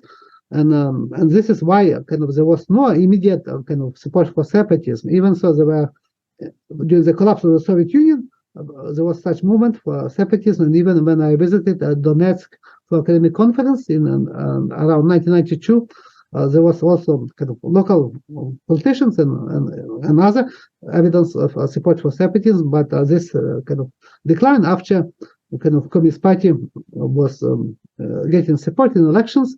And after this, what changed in Donbass was that oligarchs took power, basically took control over Donbass. So since the beginning of 1990s, or since the middle of 1990s, all these local businessmen, who a lot of them with criminal connections, former criminals, they took control over all the major industrial assets in Donbass, including coal mines, like steel plants, steel mills, and other energy banks and so on. They were able basically to take economic control over Donbass, and they were also able to capture politically Donbass control. So they put their own politicians in power in Donbass, and for them, Donbass was important not as a support for any political parties. They wanted to use basically access to power to control not only Donbass but also control entire Ukrainian politics, because control over Ukraine would give a lot of more opportunities to enrichment, because for oligarchs, power was a central way to get rich. And this is why in Donbass, first oligarch who became basically de facto a person who was in control of Donbass was Rinat Akhmetov, who actually then supported after he got rich and his opponents were eliminated. He got basically control over Donbass, and he supported then governor of Donetsk region, whose name was Viktor Yanukovych. And then the party of regions was organized in Donbass, and this party became dominant party in eastern Ukraine, not only in Donbass but also in eastern Ukraine and southern Ukraine. But it was originally based as a party basically of oligarchs, specifically from Donbass, and other elites like from other mostly pro-Russian and former communist regions in Ukraine, but now dominated by oligarchs. And this is how Party of Region came to power. First, they wanted to to falsify elections and succeed Kuchma as the president of Ukraine. And Yanukovych was even declared president of Ukraine in 2004, but these elections were falsified,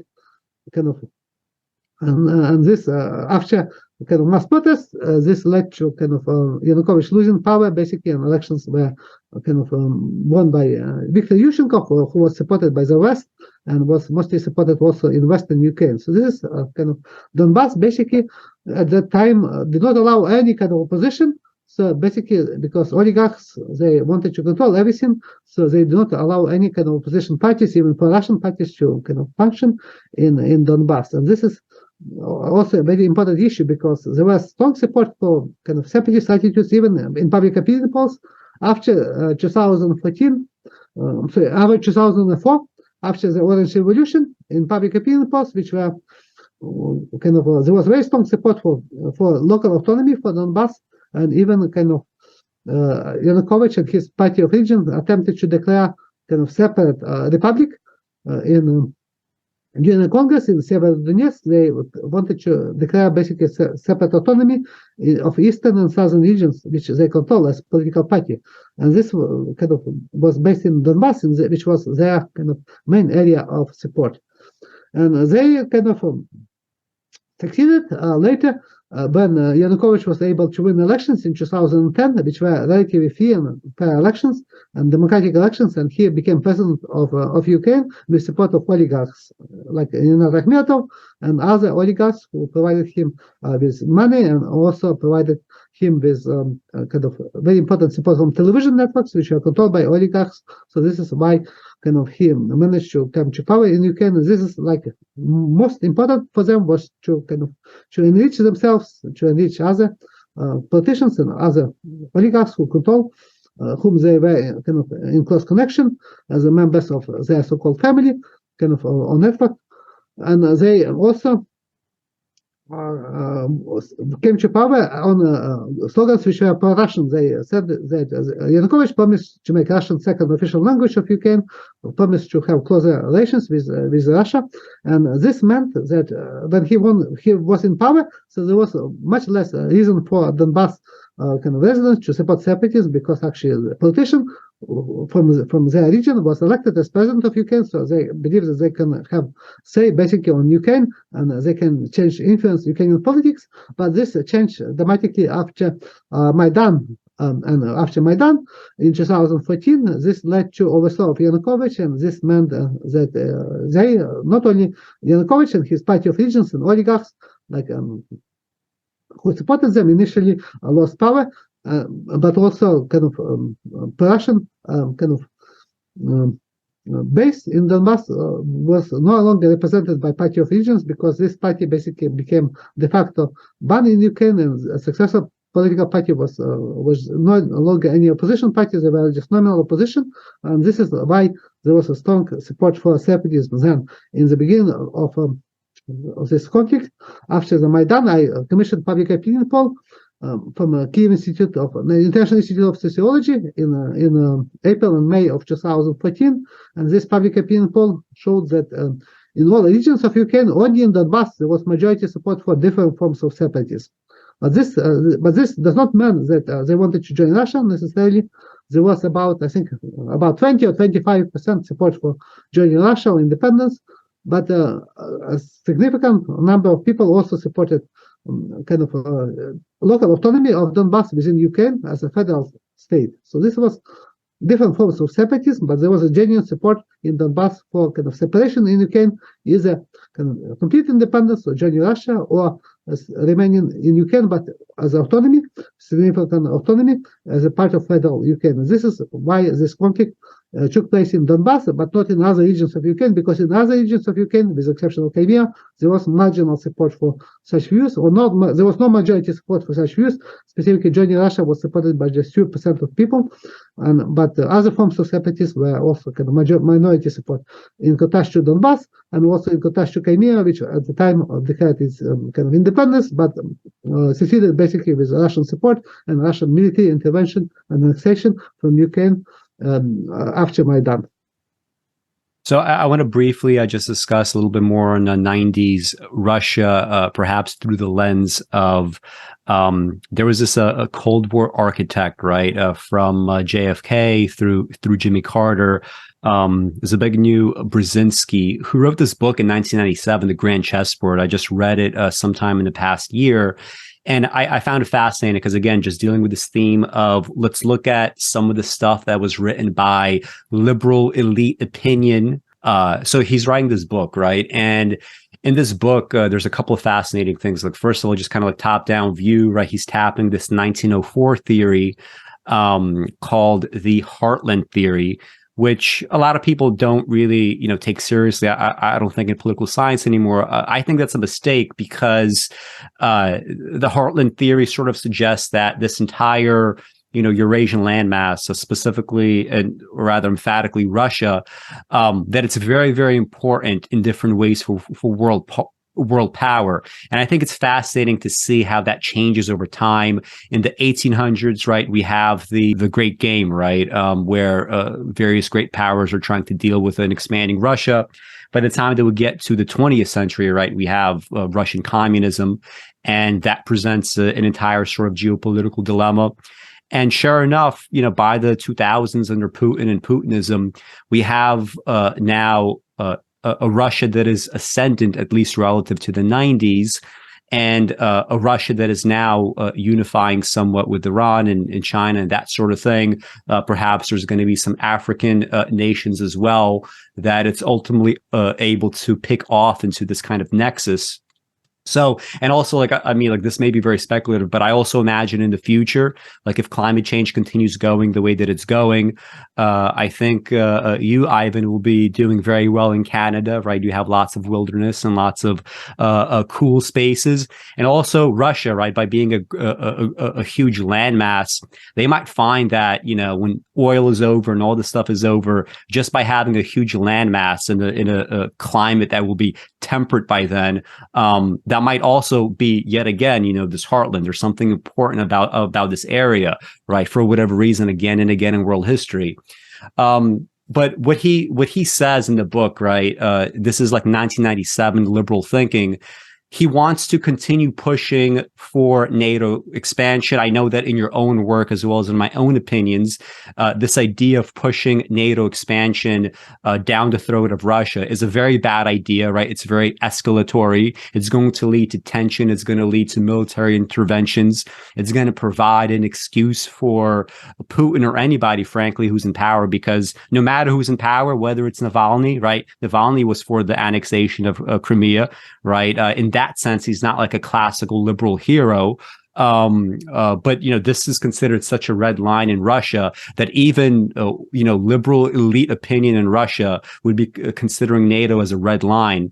So, but he's saying we need to push with NATO expansion regardless of what Russia thinks, but we need to do it in a way where we provide another kind of security arrangement for Russia, where NATO is not seen as something that is a security threat to Russia, right? Russia has other kinds of security guarantees from us. Russia has various trade deals that are beneficial to Russia. And he says something like, if we fail in managing this kind of relationship, and he you know, offers his caveat, which in retrospect is very funny. He was like, this probably is not going to happen, but if we have some sort of catastrophic failure in this policy, ultimately what's going to happen is Russia, Iran, and China are going to form an alliance, right? And form a kind of bulwark against the West, as well as like other nations are going to be picked off as well. But that's probably not going to happen, right? And, you know, come 2023, that seems to be exactly what is happening, right? So this is liberal elite opinion in the 1990s. If he says a mismanagement of the Russia policy in America would lead to this outcome, I wonder if you would agree with me that so many of the kind of policy positions that America took in the 90s, there's very much a direct line from that to what we ultimately have today. Even something like, you know, America did interfere in a substantial way, much more substantially than Russia interfered in our 2016 election. America interfered in the 1996 election, the re-election of Boris Yeltsin, right? For example, there was supposed to be, and they did that because he was running against a communist who they suspected maybe he's going to restore the Soviet Union in some way. Maybe there's going to be some sort of backsliding on human rights or what have you. Although, frankly, I mean, I don't even understand what that means. I mean, Yeltsin's Russia was not necessarily a bastion of anything from free speech to, you know, like, I mean, the war in Chechnya was pretty brutal, even if they technically had that right to do that. Just like America, you know, declared in 1860, we have the right to destroy any, you know, part of America that wants to secede from us. But we did interfere with that election, right? Bill Clinton pulled some strings in order for Boris Yeltsin to get an IMF loan that Russia was not supposed to get, but because Russia had, you know, so many problems paying salaries, that kind of thing, that was supposed to prop up his re-election bid. And also, I mean, like, Bill Clinton went to Russia to on behalf of Yeltsin, right, to essentially campaign for him, knowing full well that Yeltsin at the time, he was breaking the law, right? There were many laws in place in terms of political election cycles, what you can and cannot do with the media, since he himself controlled a substantial part of the media, right? He was breaking the law. So, you know, it strikes me as a very kind of cynical introduction of America to Russia. Right at the collapse of the Soviet Union, polling in Russia showed that 80% of Russians had a very positive view of America. By the time that Putin was elected, 80% had a negative view of America, right? And I think this has to do a lot with, you know, essentially what we did in the 90s. We failed to establish a Marshall Plan. We said, let's do shock therapy, even though you have a very weak state. That seems to be a terrible idea, especially in hindsight. I mean, do you agree that these sort of like 90s policies, both cynical and also just kind of like, ignorant, do you think they directly led to the rise of Putin and Putinism? And do you think like do you draw like me a causal chain from there to the present day situation in Ukraine? I think I was then since 1994 I was studying and living in Washington DC area, so I met a lot of like politicians, attended all political events, presentations, specific talks about Russia and Ukraine in Washington DC. And when this like in this milieu, I was able to view this policy and perceptions of both countries, and I can say that based on this perception, there was a dominant view in the United States, and specifically among political elite, that the United States won Cold War. So this means they believe that they defeated Russia, they defeated Soviet Union, and this meant that United States can now dictate policy to Russia, and we can have anything basically they can want in Ukraine. And this is kind of perception was very dangerous because it was not based on the Soviet Union being defeated or Russia being defeated, but there was perception that this was the case, and this is like kind of a view that the United States is the only power in the world which can now dictate to other countries what kind of policies to adopt and what kind of policies to pursue. And Russia was then regarded as basically as a minor power, not important power under Yeltsin, because it's not opposed to the United States. So there was perception that this is like United States can now continue such a policy, and this explains their involvement in elections in 1996, supporting Yeltsin re-election, and basic interference and other similar policies, which and also offering membership to NATO, to Ukraine during a Bucharest summit in 2008. So this is a created perception that basically Russia is defeated and Russia basically is just in the past. But when Russia started to increase in terms of its political influence under Putin came to power, a successor of Yeltsin, and he initially continued his pro-Western policy and pro-Western course, and he even wanted to join NATO. But he was also told basically, and given even after 9/11, that the United States do not regard Russia as equal partners, basically. This because again a very important view in the United States can be summarized as American exceptionalism, and this is theory which says basically the United States is historically is a exceptional nation and country which can behave basically as it decides. And this is like theory which was developed by my advisor Simon Martin Lipset, who was actually, as I mentioned, is very important for this regard, and this is why I studied not only Ukrainian politics for my dissertation on conflicts. I also studied U.S. politics, and this is why I also went to the United States, and I studied with Lipset, who was a scholar specializing in U.S. politics in comparative perspective. This is, I think, was very important for me to understand American politics, to understand Ukrainian politics, because without this, it would not be possible to do this. And when Ukraine was offered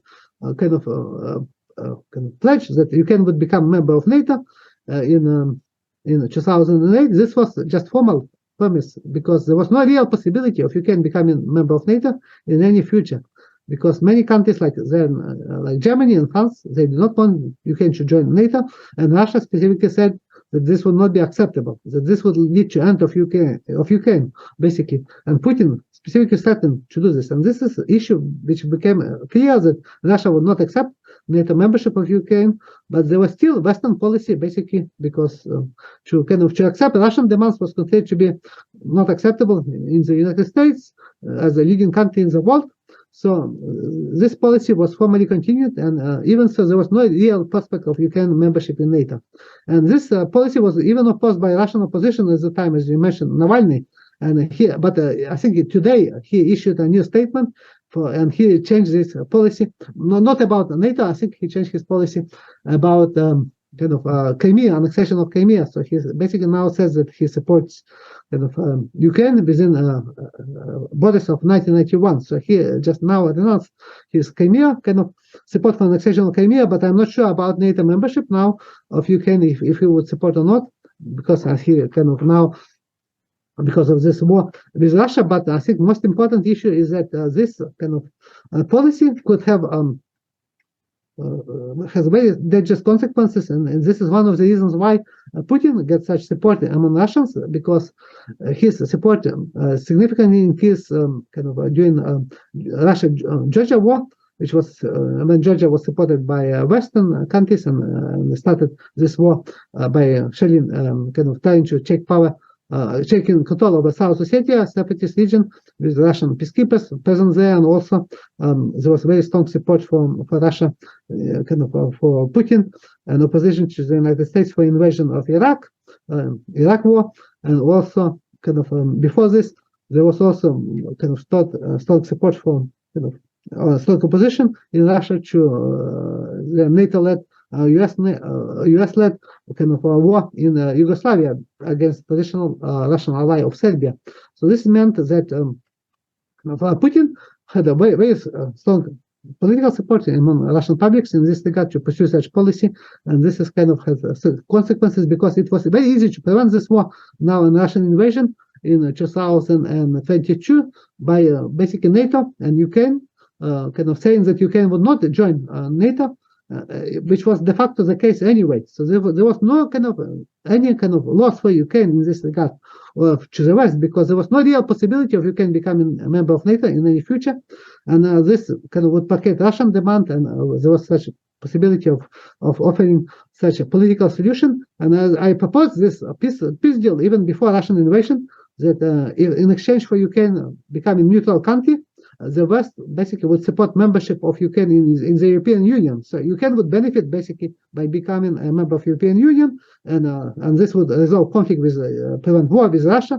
So this was beneficial both for Ukraine, European Union, Russia. So everybody would benefit in such case. But I think this was not accepted, because I think Western countries wanted to use Ukraine to use it as a proxy against Russia as a client state. Ukraine became client state after Maidan. So in this regard, I think most important role of Ukraine now is in terms of Western policy is to be used as a tool against Russia, to weaken Russia and to contain Russia, and this is explains Western policy in this regard. And Western and Putin in this policy, he used justification of NATO membership, even so there was no such possibility or real possibility such NATO membership. But he said that also Ukraine can become there will be deployment of missiles in the territory of Ukraine by NATO countries, but this is not, there is no evidence that there was any such plan to do this. But I think this issue was inflated by Russia, but there was a real issue. It cannot be dismissed, saying that this NATO is just a defense alliance, which that the NATO did not promise to expand to other countries, to Gorbachev. There were such promises. There was a real issue, a security issue, but this issue was inflated by Russia in order to justify illegal invasion of Ukraine in 2022. Do you think there's evidence of prior, let's say, to 2008? Let's just concede for the sake of argument that, not that I necessarily buy this, but 2008 onwards proves that, Putin is just relentlessly aggressive. All right, let's just leave that aside, right? This is 2008, but prior to that, upon Putin's election, do you think there was any evidence of this kind of needless aggression towards or hostility towards the West? Or do you think he was trying to make a good faith effort to become integrated into the Western sphere, whether that was through, he did do some sort of an entreaty where he was offering the possibility, maybe Russia could join NATO. Do you think he had a much more Western orientation at the beginning, and then after multiple rejections of these entreaties by the West, he changed his mind? It's a much more a nationalistic sort of posture? Or do you think there's evidence that there was this lingering aggression from the very beginning that was just looking for a way out? I think, based on his views and his background, he was actually Putin combined different ideologies at the same time, a liberal, nationalist ideology, and so on. And so he, for instance, supported initially more friendly relations with West, and Putin offered support for the United States after 9/11 happened. So he basically accepted and supported the deployment of U.S. military bases in Central Asia, which was also considered to be a sphere of Russian influence. But he accepted this and supported the United States. And and he also believes that Russia can join in, or try to apply for membership in NATO, and focus on economic ties, for instance, gas and energy diplomacy, using advantages of Russian energy supply and wealth. But in this case, I think for Western countries, this was not a policy which they wanted to pursue. They basically, for the West, specifically for the United States, policy was basically domination of the United States as preserving U.S.-led global or world order or international order. And in this case, any policy in the United States was specifically aimed to prevent emergence of any kind of power, any country which can challenge the United States. So this was aimed against, and this policy would explain the U.S. policy of containment of Russia, using Ukraine specifically after Maidan, and using Maidan and after to contain Russia, to weaken Russia, specifically during the current war. And also the same policy, or similar policy, is used now against China, because of rising political influence and military influence of China. So the policy of the United States is aimed at preventing emergence of basically rival, which can weaken or challenge leadership or leading role of the United States on world power, on world stage. And this is, I think, very important issue. And this is also a major factor in this war between Russia and Ukraine, because it was possible to have peaceful resolution of this war before, soon after it started. Soon after the war started, there were negotiations between Israeli Prime Minister, then this was current Prime Minister, or then at the time this was Prime Minister of Israel, Bennett, who was actually leading negotiations between Russia and Ukraine on peaceful resolution of this war. And he said that basically there was very significant progress during his negotiations. Both Putin and Zelensky made concessions. Putin considered that he would no longer demand the nazification of Ukraine under his false charge that Ukraine was Nazi regime in power and so on. But what Bennett said, this basically meant that Putin would no longer demand or expect regime change in Ukraine, and also Putin abandoned his demilitarization of Ukraine demand, which was another demand to justify Russian invasion of Ukraine. But he said, Israeli Prime Minister also said that Zelensky then abandoned NATO membership of Ukraine as a goal of Ukraine. So there was a real possibility of such peaceful resolution of this conflict, with status of Crimea and Donbass to be left over basically for future, with a status quo not decided, but basically this would offer a possibility to have a peaceful deal between Russia and Ukraine and to end this war. But Western countries, according to sources close to Zelensky in Ukrainian media, they published this information that Boris Johnson came to Kyiv, visited Kyiv, and he told Zelensky in April of 2022 not to make any peace deal with Russia, with Putin, that Western countries want to continue pressure Putin, and that if Zelensky even would make a peaceful deal with Putin or with Russia, Western countries would not provide guarantees to Ukraine in terms of security. And similar information was confirmed recently in an interview by this now former Israeli Prime Minister Bennett, who said that Western countries, in particular United States and United Kingdom, blocked a peaceful deal which had a very strong possibility of being successful or close to success, because they wanted to continue striking Russia, and they did not want to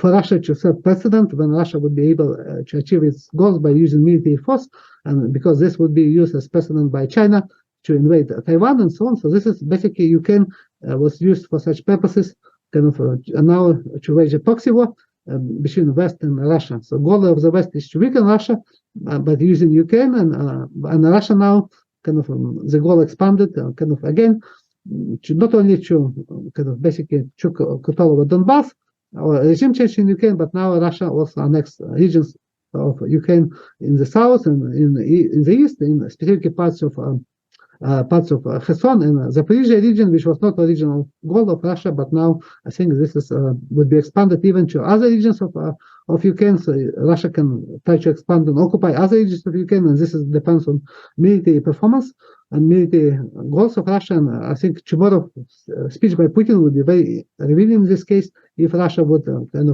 would try to de-escalate this conflict, or try to find some kind of peaceful resolution or kind of compromise, or if Russia would rely more on military force and try to expand its military control over Ukraine and occupation of regions of Ukraine. But I do not expect that Russia would try to occupy entire Ukraine, specifically Western Ukraine. This is would be a kind of policy. This is not going to be kind of viable, and because Western Ukraine is very anti-Russian, so this is in contrast to Donbass region, and in contrast, even relatively support for Russians are much stronger in Zaporizhia and Kherson region compared to Western Ukraine. It is kind of strange, though, if you think historically, right? Because after World War II, also, the Allies won, America won, right? And yet, what did America do? It did not, destroy Germany. It did the exact opposite. It had a Marshall Plan for the entirety of Europe. It said to avoid these kinds of problems in the future, right? First of all, we need like a standard of international laws, right? Many of the things that we think of as international law today specifically came about due to the actions that Hitler took during World War II. We don't want to repeat that. So this is what we have in place, right? But besides just having this punitive measure, right, international law, we're also going to have a carrot, right? The carrot is going to look like a Marshall Plan for Europe. I do wonder what exactly was the reason for having a Marshall Plan for Western Europe and yet not having something similar, at least for Russia, because I mean, Russia in the 90s was complete, like we're talking, okay, so in Belarus, we go from a standard of living that is, by the 70s and 80s, it's somewhat approximating, much of the West, right? I remember like a very kind of, normal sort of middle class existence, even in the 80s, even after like a period of stagnation. And yet, by the time that you hit the 90s, the lifespan of the average Belarusian by like 1995, it was literally 51 years old, right? It's just an incredible number for a male, right? Because of alcoholism and other problems. Why isn't there a Marshall Plan in place, right? Because you could tell there's going to be some sort of recrudescence coming up, like vomit. And it's going to look like something like Putinism. It's going to maybe look like some other kind of hybrid system, but whatever it is, it's not going to be good. I wonder, like, is there anything sort of maybe Orientalist about it? Because honestly, like when I watch some of the videos about like, a Westerner, interprets the Russia Ukraine War, it is so Orientalist, right? In its treatment of Russians, right? This discussion of like the Russian soul, the Russian brain. It's all these like highfalutin, existential, crazy philosophical things that, it's almost as if they're treating these people, like extraterrestrials. So like, anyway, like I wonder why exactly, there wasn't a Marshall Plan. It seems like a very logical thing to do. But anyway, maybe we could just like talk about the Maidan and your research on that. Just to very briefly, I guess, give a synopsis of your research on this. So your understanding of Maidan is, first of all, we have two we have two plans that are offered to Ukraine, right? In 2013, there is the there's the customs union of Russia, right? You could join with Russia in this kind of a trade association with other post-Soviet republics, or you could join the EU association agreement, right? And the problem from the perspective of like, if it's like, it doesn't matter who would be in office at the time, right, in Ukraine, essentially, when you're looking at the EU association agreement, and correct me if I'm wrong, the stipulations of the agreement are as follows. First of all, we need to clean up Ukrainian corruption, right? It seems like no matter who's elected president in Ukraine, they probably don't want to, in a very extreme way, clean up corruption because they benefit from this kind of corruption. The second part is the EU was going to enforce an austerity regime, right? Because, even like in the United States at the time when Obama came into office, there was still this kind of mindset. And, thankfully, it's sort of dissipating now. Now we think we need to spend our way out of problems. Back then, it was we need to cut, and essentially shutter, economies. And this is what they were trying to do to Ukraine, right? You would have to cut social services. you would have to essentially, for the time being, deal with a reduced standard of living. But, maybe in the long term, it's going to be better for people overall. But there's going to be significant cuts, especially in the Donbass, where people are dealing with, a lower quality of life, and also like tons of almost like Trump style resentments. Like when Trump was elected, there were a lot of people that feel like they were totally ignored. The neoliberal order and these trade agreements, maybe they were good for the country as a whole, but definitely they were not good for us. Similar kind of mindsets in East Ukraine. I think that Trump-Ukraine connection is kind of fruitful and maybe should be explored more at some point. So from that perspective, he's like, we're not going to take this deal. We're going to maybe go to the customs union deal. And that causes an uprising. But I think, according to you, it wasn't a totally popular uprising in the sense that it did not have over 50% support, right? From the polling that I've seen, it was anywhere between 40% collectively for the nation, up to 50%, but definitely never really a majority for the EU association agreement. So maybe you could talk about that a little bit. Yes, and I briefly answer the question about the Marshall Plan. And the Marshall Plan was adopted by the United States specifically because of Cold War. So because of the Soviet Union, kind of Cold War with the Soviet Union, so there was kind of need to get support and control over kind of Western Germany, and this is why the Western kind of countries supported such a Marshall Plan, in the United States was playing a leading role kind of in after World War II in this regard by providing such a very large amount of money and to other countries. So this was a very important kind of policy decision. And after the Cold War, there was expectations of similar Marshall Plan to Russia and other kind of post-communist countries, but this never happened. And I think this is because of perception in the West, in the United States, that the United States won the war, Cold War with Russia, with the Soviet Union, so there was no need to basically to defeat the power. There was no competition left at the time, so there was no kind of need, geopolitical need for such a Marshall Plan. And the Marshall Plan was actually in kind of quasi-Marshall Plan was offered to countries like Poland, Romania, Bulgaria, Czech Republic, to offer them European Union membership, which provided a lot of money and support from the European Union kind of to countries, and this was very beneficial to Poland and these countries. But in case of Ukraine, free trade association agreement and free trade and association agreement did not provide any potential, even recognition of Ukraine as potential member of European Union. So there was also no monetary support given for Ukraine in exchange for signing such agreement, and this was one reason why Yanukovych reversed his kind of approval of this agreement, which he initially supported, because after he read this agreement, kind of he saw that there was actually not a lot of benefits for Ukraine, but a lot of concessions, and concessions actually did not involve economic policy, but they mostly involve trade between European Union and Ukraine, and Ukraine basically agreed to lift trade barriers and basically to allow Western kind of goods from Western countries without kind of a lot of economic tariffs and barriers to be exported into or imported into Ukraine, and in exchange Ukraine did not get the same kind of access to European Union market because of a quota system.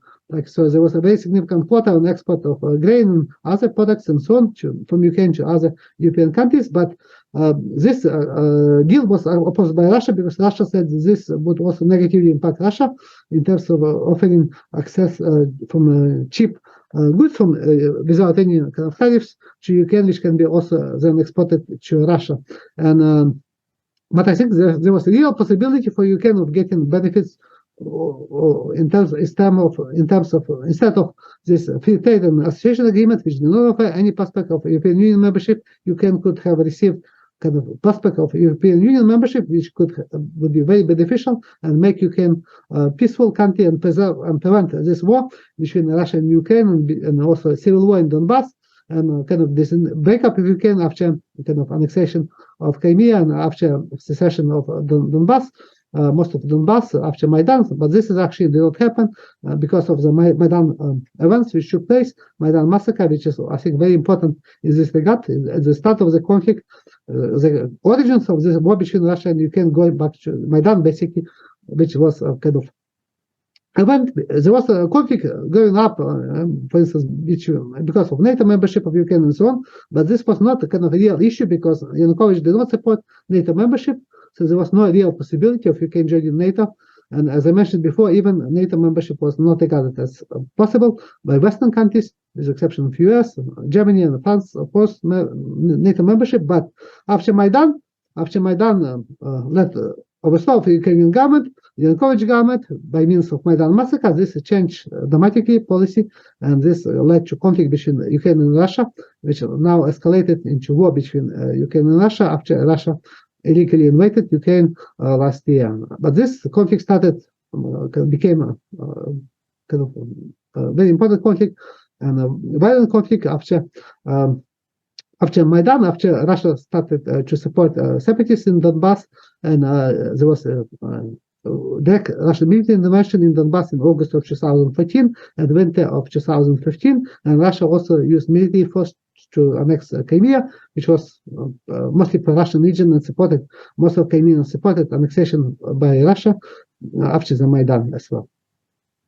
And your work specifically on the Maidan, right? Because I think people that are not aware of your work should know about this. So it's only in the last 6 months or so that I came across your articles on this, and this totally changed my perspective, my understanding of what happened then. So right now, if you look at, for instance, the Wikipedia entry in Maidan, or you look at, just Western coverage or whatever, the understanding is Viktor Yanukovych sees these protests and he decides to crack down hard.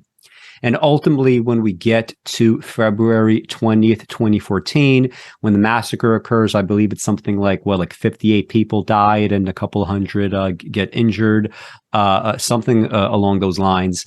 That this happened specifically because of police repression.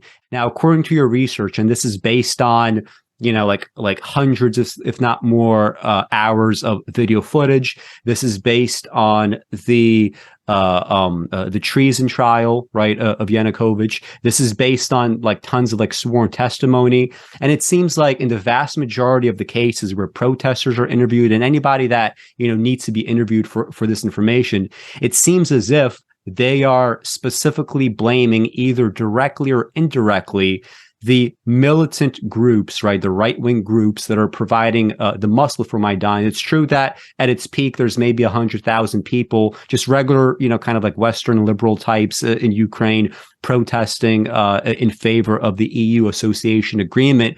But the muscle that is being provided for these protests, which is, by the way, this is why the right-wing groups are eventually given so much respect and have such an outsized role in government and policy making in Ukraine. It's because of the support, the physical support through heavy arms, right, that they in Maidan. If in fact this is what transpired, the West has absolutely every obligation in the world to, as quickly as possible, not escalate the war, but to end the war, right? Because they engaged, therefore, by, immediately recognizing the new Maidan government, despite the fact that there was an agreement at the time with Yanukovych, okay, by February 21st, there was this agreement in place that was brokered by Poland, France, and Germany. I mean, these are major powers. And the agreement was, we're going to have early elections. We're going to have mutual disarmament, right? We're not going to continue these hostilities. But that was totally, ignored, right? This is again, Ukrainian sovereignty and Ukrainian independence being sort of messed around with, right? So to me, it seems as if, based on these events, the United States, they have, essentially no right to immediately recognize this government, in this kind of cosmic system. I mean, maybe they have the legal right, but generally speaking, it doesn't seem like a good idea. And second, as engaging in the first escalatory actions, they now have this mandate to end the war as soon as possible instead of further escalating it. So maybe you could comment on that and your understandings of what exactly changes. If your research on Maidan is correct, what exactly are these obligations and whatnot?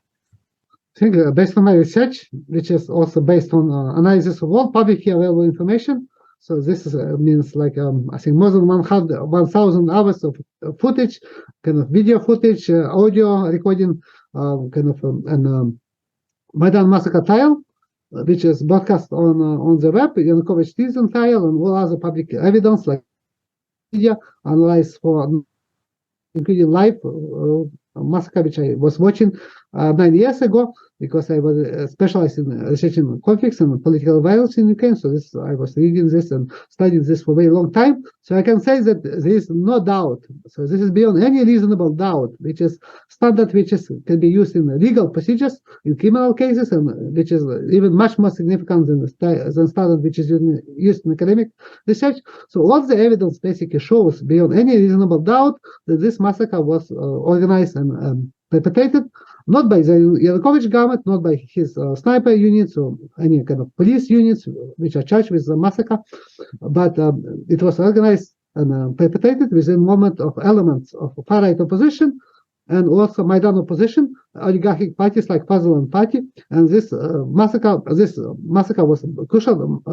kind of event which led to overthrow of the Yanukovych government along with assassination attempts against him, and this kind of violent overthrow of the government was this massacre led to violent overthrow of the Ukrainian government, and this violent overthrow was supported, and de facto Maidan Massacre was also supported de facto, at least de facto, by the Western governments, which immediately recognized new government of Ukraine. And this is very crucial for understanding conflicts in Ukraine and origins of the conflicts in Ukraine, because this massacre ultimately led to conflict between Russia and Ukraine, and now which Russia now escalated dramatically by invading Ukraine. But this conflict goes back to Maidan Massacre, when the conflict became violent conflict and not just peaceful conflict when you have just competition or or political kind of controversies and so on. But this conflict now became violent, and this is now very difficult to end. And this conflict still continues to escalate, and this is very dangerous in this regard because of this situation. So in terms of and what was the second part of the question? Can you just repeat this? About what changes, like assuming what you're saying is true, what changes exactly? This is why this is a crucial issue. This is because to understand this conflict and how it started. So all this conflict started basically either by Maidan opposition or by the West. I'm not sure exactly what was decisive at this moment, because according to testimonies by two leaders of Svoboda Party, far-right Svoboda Party, they stated in their interviews published in Ukrainian book by two pro-Maidan journalists in Ukraine. They said basically that before the Maidan massacre, a few weeks before, they had conversation with representative of the Western countries. They do not name countries, they do not name who was this representative, but they said that this representative basically had discussions with them and other Maidan leaders about when Western governments would change their policy of recognition of Yanukovych government. And they said that this policy, they debated how many people need to be killed or would be killed when this Western policy would change concerning Yanukovych government. And they said they have discussion like 5. They said 5 is not enough, like 20 would not be enough. And they basically agreed a few weeks before the Maidan massacre that 100 would be number of people killed. Was that the heavenly 100? Is that what it comes from? Yeah, this is exactly what happened. I think this is why it's not accident that immediately after Maidan massacre, Maidan opposition, oligarchic opposition, declared this heavenly 100. This was specifically in what was meant by the West, basically as condition for supporting the new government and ending recognition of Yanukovych government. And this has happened. Even so, there was not 100 people killed, protesters killed. So they included, in order to have 100, they included people who died from natural causes, from illnesses in other regions of Ukraine. Some of them committed suicide and so on. And even one member of Yanukovych office was included among 100. So this was specifically created to have this is consistent with this 100 goal, which was specifically discussed by Western representative and Maidan opposition, including far-right opposition, Svoboda Party. And this has happened because Svoboda Party actually, they declared that they, for instance, before Maidan massacre, they took control of a hotel Ukraine. They said they're going to guard this hotel. They would take control of this hotel, which will continue working as usual. And this hotel was base of Maidan snipers. And there are testimonies, and from Maidan massacre trial, absolute majority of Maidan protesters testified that they were shot by snipers, not from government positions in front of them on the ground, or any location of snipers in any government buildings, but they were shot from the back, from the side, from the Hotel Ukraine, which was then controlled by this far-right party, by Maidan opposition. And there are videos which show, like, inside of this hotel, this entrance was guarded by Maidan self-defense units. Svoboda leaders were inside. They do not allow anybody, among even Maidan protesters who wanted to capture snipers, they were not allowed to go to upper floors, prevented by security and by by Svoboda leaders and self-defense. So this is like what the evidence is there. This is like there are forensic examinations by government experts, ballistic experts, which show that bullets which were shot from which protesters were shot did not match bullets from Berkut, from government police, Kalashnikov, or even from sniper rifles. There was no bullets from sniper rifles, but there were hunting ammunition used to kill Maidan protesters, and caliber of some of the bullets which protesters were killed did not match even caliber of bullets which were used by weapons which were used by Berkut police or by government sniper units.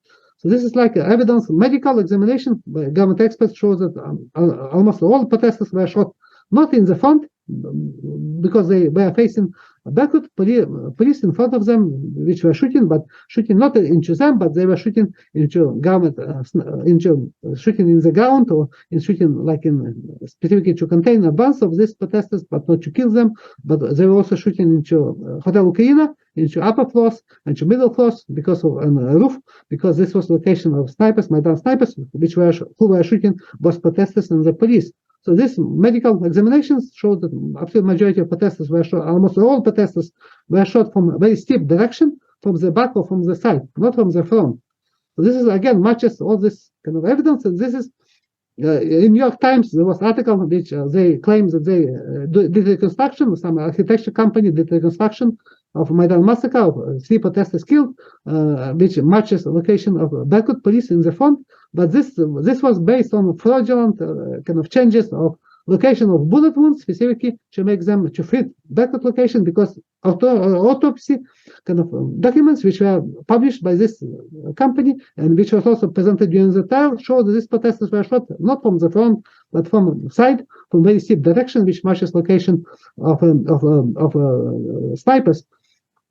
And this is again all the evidence, like testimonies. There are like several hundred testimonies of witnesses about Maidan snipers, about their knowledge in advance about capture of Maidan snipers, that this were not government snipers, and so on. There are admissions by 14 members of sniper groups about shooting both police and protesters.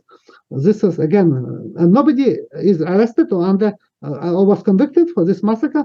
Now, almost 9 years after it took place, basically. So today it would be, so we're talking about Ukrainian time, this already would be 9 years already after this massacre. Nobody is arrested now or was convicted for this massacre, even so this is one of the most documented cases of mass murder. And there are like videos which I found and analyzed in my academic studies, which are also available on YouTube, which show actually Maidan snipers shooting into this buildings in Hotel Ukraine.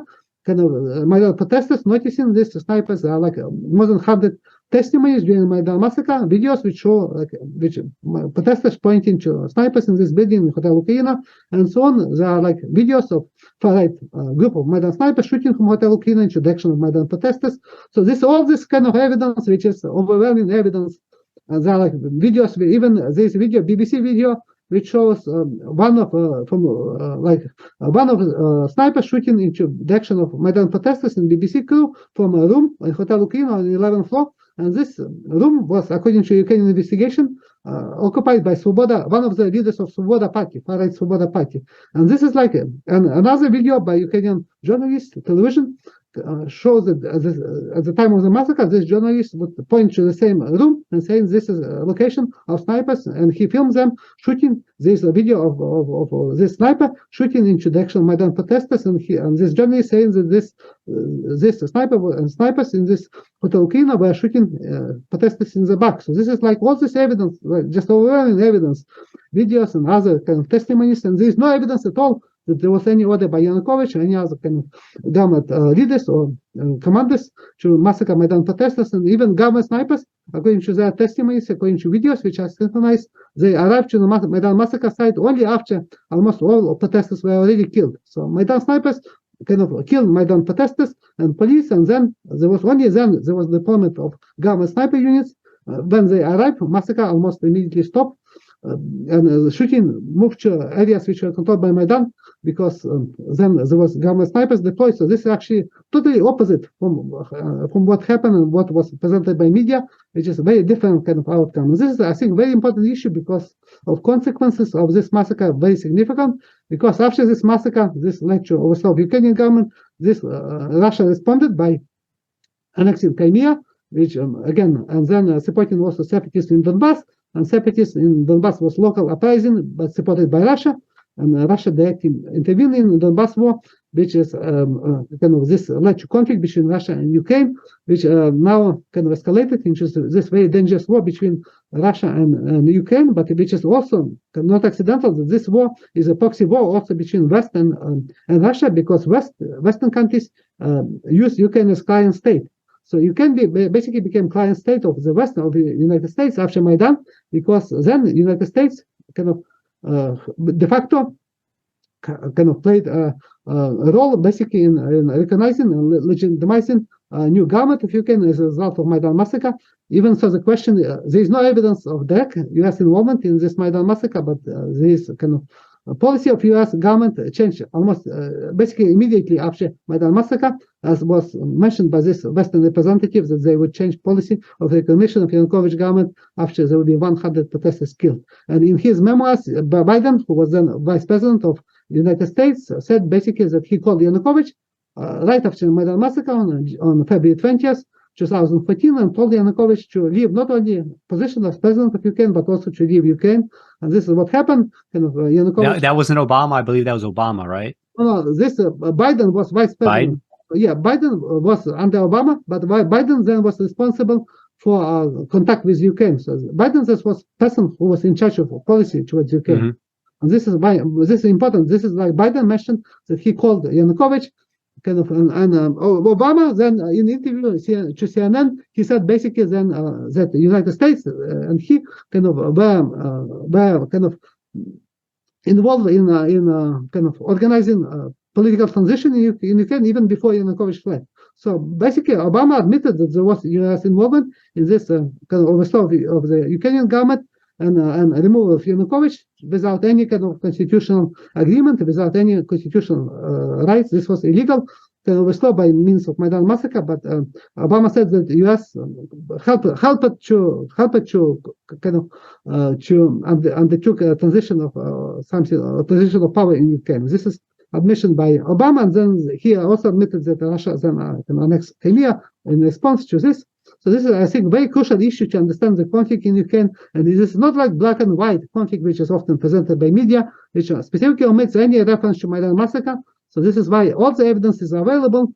I studied this, I presented this at top conferences, published in peer-reviewed journal, academic books, but the media basically ignores this, and this is like kind of people who just follow this conflict, they would have very little understanding of origins of this war. But this is, I think, a very crucial issue to understand the conflict in Ukraine, and this is why kind of Russia also used this violent overthrow of Ukrainian government to justify its invasion, because Putin claims that this was fascist coup.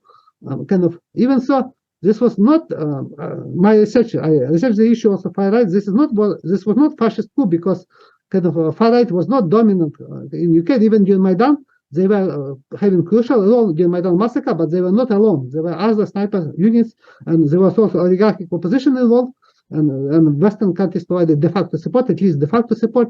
So this was not just kind of fascist coup. This was kind of, and there was no Nazi regime in Ukraine as a result, but this was kind of far right, which played a very significant role, and they were in power in Ukraine, but not as a single force. They were just kind of they joined the first government of Ukraine and became integrated in different military units, national police and security forces, but they never became dominant force in Ukraine. And the most important force was oligarchic politicians and kind of like Poroshenko and parties like the Fatherland Party after Maidan, and this continued with selection of Zelensky, who actually promised peaceful resolution of this conflict, but actually ended with a war between Russia and Ukraine, and I think which would be kind of very negative effect on this future of Ukraine. And this is why I'm pessimistic about future of Ukraine, because now I think it will be very difficult to resolve this conflict peacefully. It was possible to resolve if people would if Ukraine was treated actually as equal country, as not as some kind of second-rate country by Western countries which supported violent overthrow of Ukrainian government, but instead, if they were supporting actually Ukraine as a kind of future member of European Union, or making Ukrainian the same policy would apply to Ukraine, which is policy which is used in democracies like Canada.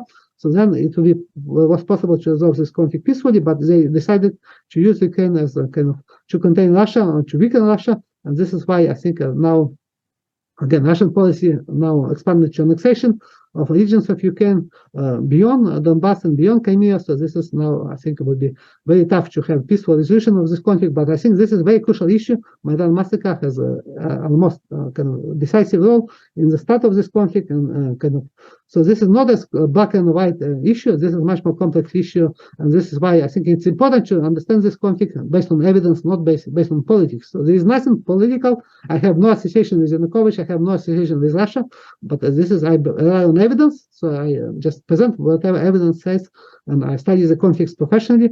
And this is why I can say beyond any reasonable doubt that this is what happened, and all the media basically inaccurate representation. Even so, there were a few media, Western media like BBC report and German television documentary which revealed similar kind of evidence and similar information about the false flag Maidan massacre and the involvement of Maidan snipers. But now it's almost again totally forgotten or not mentioned even by the media or even politicians.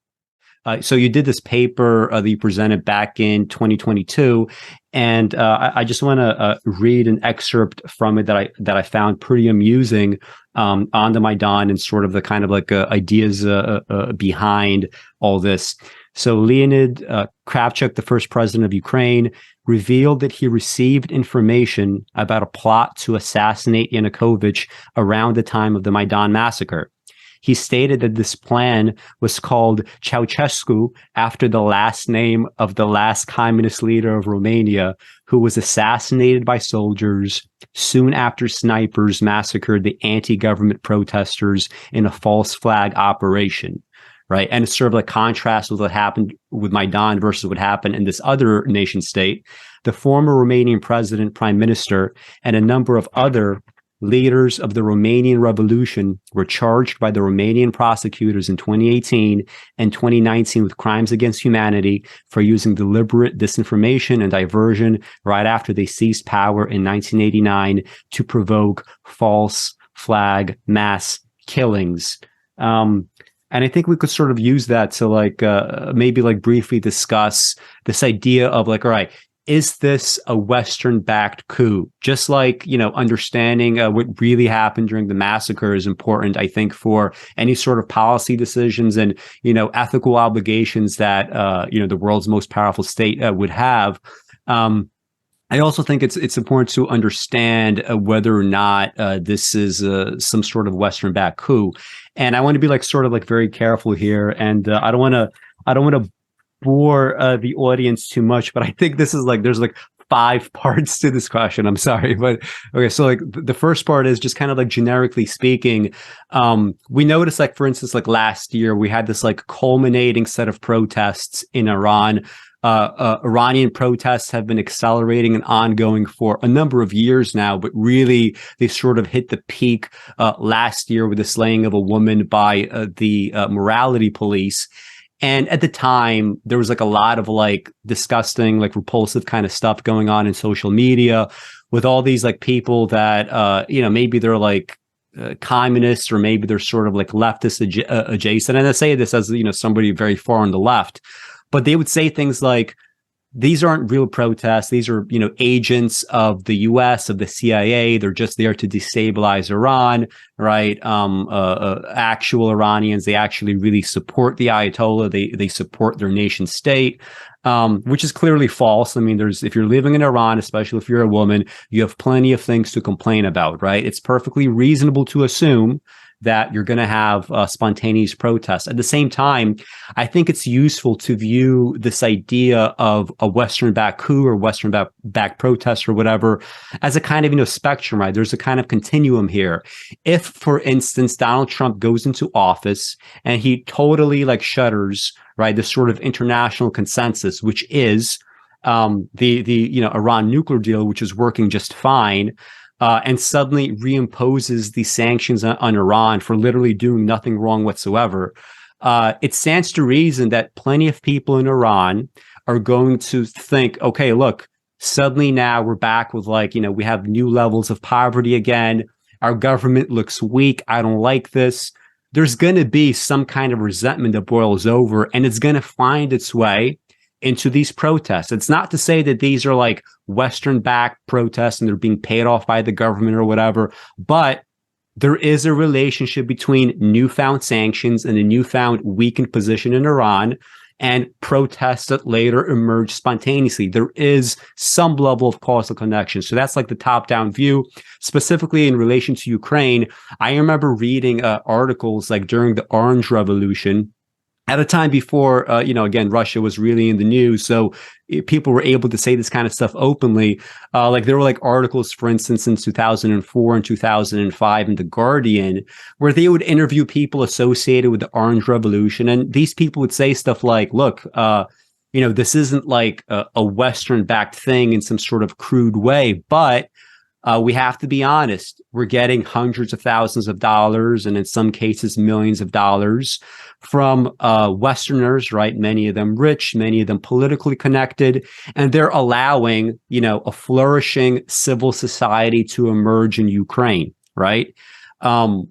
Is that a Western-backed sort of Orange Revolution? I mean, you can't quite say that, but again, there is some sort of spectrum, right? There is some sort of causal relationship between the establishment of a kind of pro-Western civil society with this kind of money and what later emerges, from the other end of it, right? So that's kind of the first kind of top-down thing. The second thing I would ask is, imagine if a similar thing was going on in the United States of America. Let's say that, we have Chinese people coming over, right? Associates of Xi Jinping, and they start, or, let's say Russian associates during 2016, they go to the Rust Belt states. They go to the places that are analogous to the Donbass in the United States of America. And they tell these would-be Trump voters, we hear you. We understand what you're saying. We totally stand by you. We understand why you're upset with the neoliberal order. We understand why you're upset with NAFTA. And you know what? We support you in these protests, and we hope that ultimately you guys have Trump elected. There's no way that America would ever accept that happening. And yet, during the Maidan and shortly before it, you have John McCain, right, who was the 2008 Republican nominee against Obama, right? He's out there. He's saying, we support you guys. Victoria Nuland is passing out cookies and sandwiches, right? We have these, phone calls indicating, who they want to essentially be in power. Americans after 2016, they were sent in such this crazy tiff over Donald Trump and the possible Russia connection.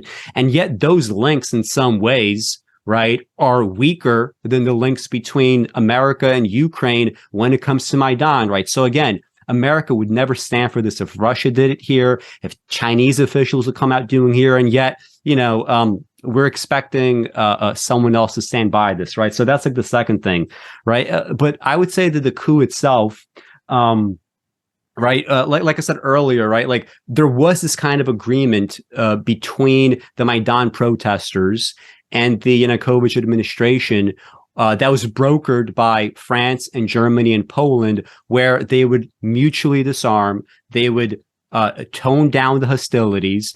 There would be, because of this unhappiness with Yanukovych, maybe he did totally fritter away any possibility of goodwill. So they're okay, we're going to hold early elections because of all these events.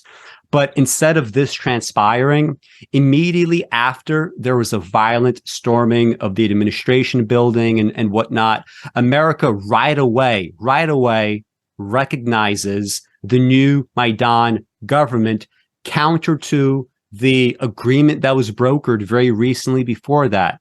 That now finally, like, that's starting to have more and more tonality of like, all right, if this is not a Western-backed coup, we're getting awfully close, aren't we? The fourth point being, like Ukraine is a kind of client state. What America now says, like, okay, not this official, we want this official, not this official. We've been doing this now for almost 10 years at this point, right?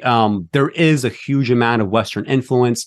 The final piece of this, and this is much more recent, we have a Jeffrey Sachs and we have Seymour Hersh. They're saying things like, I know people in government. I've been involved with these people in government, and there was much more Western planning and Western sort of collusion with this coup. Now, we don't know the details. Perhaps they're just bullshitting us. Who knows? But in combination with all these facts, I mean, I have my problems with Jeffrey Sachs or whatever, but he's not somebody that I would consider some kind of clown, right? He's a legitimate person. He's done legitimate things, even if you disagree with, shock therapy treatment for Russia, without having a proper functional nation state or whatever. The fact is, he's not some sort of a crazy lunatic, right? So with all these other facts in line, right, it seems like you could make the argument quite credibly that on the spectrum of like no Western coup to Western coup, we're getting very close to the territory of a classical Western style coup. Maybe you want to elaborate on that. Yes, I think this issue, which I also researched, I presented recently a paper as my study as an annual meeting of American Political Science Association in Montreal, in which I examined the issue about how to classify war in Ukraine and also how to classify Maidan. And according to my research, I think kind of Maidan had different elements. It had the element of mass protest, which was a popular protest, but it was not majority protest. It was close to half of Ukrainians who supported Maidan, but close to half of Ukrainians also opposed Maidan, which you mentioned according to public opinion polls. But this also had elements of political revolution, the political far-right revolution. The far-right organizations wanted to conduct revolution, kind of change political system in Ukraine, have radical changes. So there were such also elements, but this was not kind of dominant kind of revolution, because far-right did not took power in Ukraine. They were not by themselves solely. They were kind of minor. They were secondary role after Maidan Massacre, but they played a crucial role was before, and their role was oversight role in influence in Ukrainian politics since, but they were not dominant in Ukrainian politics during the Maidan. But they very crucial role in Maidan Massacre. So this is important in this regard. But in addition to this, there was also kind of elements of coup. So there were elements of coup in Ukraine, and there were also elements of regime change, specifically led by the United States.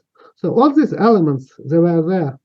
And the most important reasons for overthrow of Ukrainian government, which violent overthrow of Ukrainian government, was not because of Maidan protests, because Maidan protests were not effective in this regard. But most important were because of Maidan Massacre, which was conducted by small number of Maidan leaders and Maidan opposition elements and Maidan snipers. So this means would be more consistent with combining, but this was also supported by the United States, which I mentioned, kind of admission by Obama, that they managed transition of power in Ukraine after Maidan Massacre, and also statement by Biden, to kind of, and also this Western statement about 100 protesters need to be killed to change the condition of Yanukovych. So this all suggests that there was also a policy of regime change. So this means it's not clear actually who actually was decisive in this case during Maidan in change of power. Was it the United States, or if the US role was supporting or deciding?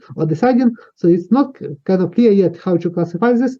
But that's why I use term violent overthrow of the Ukrainian government, which was backed by the Western countries. But I think it's still kind of not sufficient evidence to say whether this was a kind of decisive in terms of US policy, or if this was just policy of Maidan opposition, which was including far-right opposition and oligarchic opposition, which was supported by the United States and other Western countries. So I think still it's necessary to see what kind of issues there were, but I think a very important recognition and information provided by Jeffrey Sachs in this regard, because then also recently by kind of Seymour Hersh in his also interviews, that they have insider sources which tell them that there was very significant involvement of the United States, which is not made public, and this is, I think this might happen, and but again, this might be very likely. But I think this, I think also a very important issue, and actually Jeffrey Sachs was very kind of. He contacted me after he read my Maidan studies, and he said that he liked my studies and about Maidan, Maidan, and specifically transition in Maidan Massacre, and so on. And he wrote a very kind of supporting letter of my study about Maidan Massacre after it was initially accepted by a peer-reviewed journal, and then after its acceptance by editor of peer-reviewed journal, after peer reviews of by experts of my Maidan Massacre, my new Maidan Massacre study, it was rejected by this journal because of political reasons. So this he read a very kind of strong letter of support based on my Maidan Massacre study. Even I already published previous version of the study of my study of far-right involvement in Maidan Massacre as a peer-reviewed paper. I have also publication in the form of a book chapter and presented at major conferences. This was kind of my comprehensive study of Maidan Massacre, which is kind of now becomes very difficult to publish because of this politically now become kind of very political censorship. Basically now makes it all research which goes against government line or against narrative, dominant narrative, considered to be kind of unacceptable, and even in academia, which is supposed to be open for such research. But he was very supportive in this regard, and I think this is a very crucial issue about this kind of situation. And in case of similarity, I think there is a similarity to Romania, which I mentioned. And according to investigation in Romania, they found that there was also kind of similar situation when protesters were shot by snipers who were never identified. And according to the investigation in Romania, there was no actually government snipers involved in this massacre, but this was done by the opposition, which within Communist Party, which took power and became a new government of Romania, and they specifically executed Ceausescu and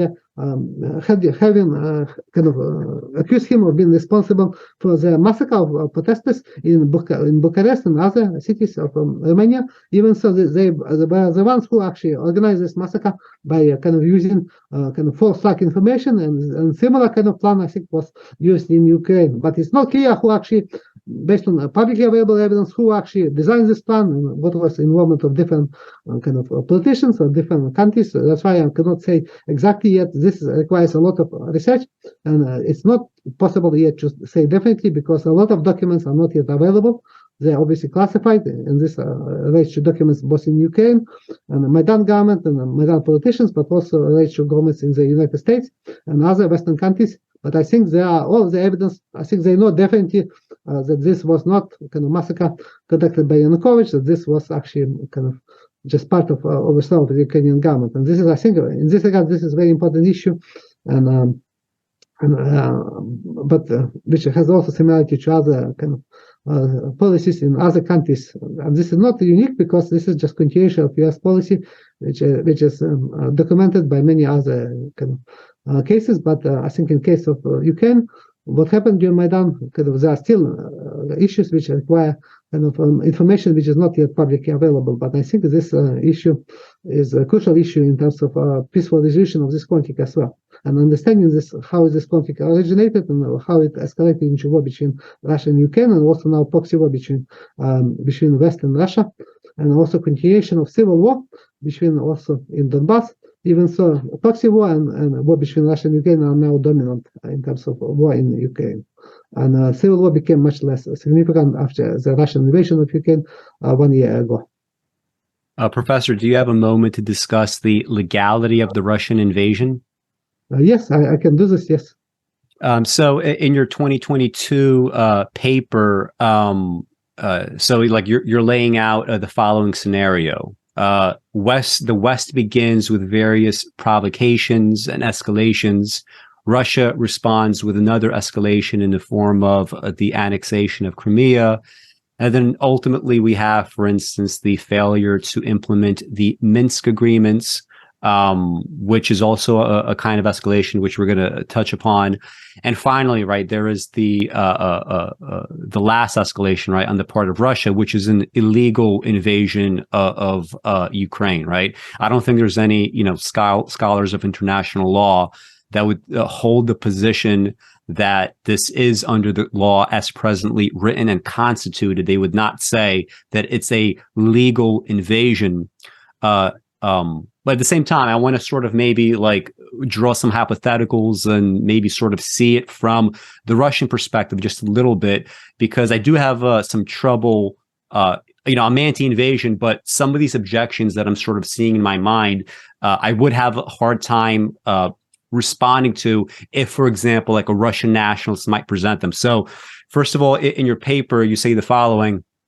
The Russian invasion of Ukraine cannot be considered legal because of the fact that there was no imminent threat of Ukraine joining NATO, which I agree with, right? If it was ever going to happen, it would happen much, further on in some unbounded future.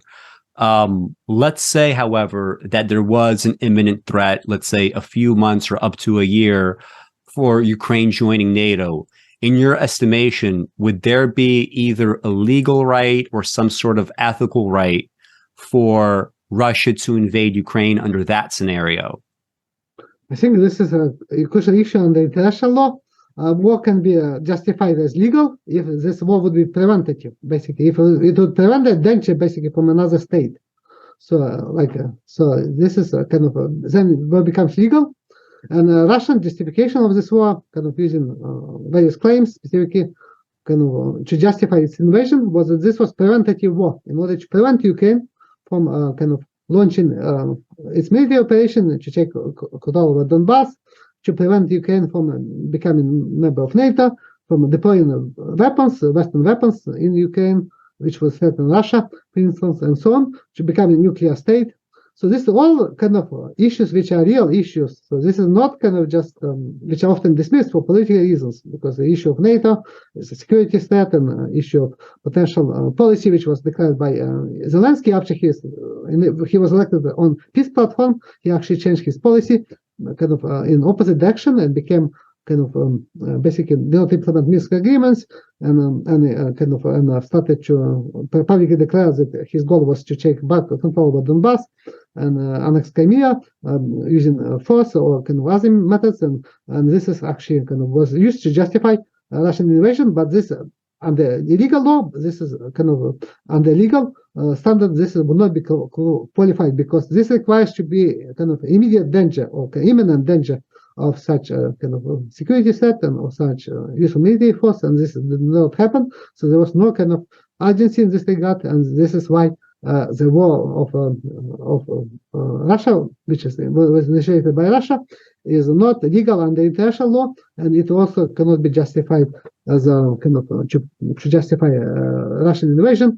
And because all the threats were inflated, they were real threats, but they were inflated specifically to justify this invasion. This is like a similar situation applied to other conflicts. This is why I think it's important to understand. But there are actually scholars, including in the West, who actually agree with Putin's claims that this was preventative war.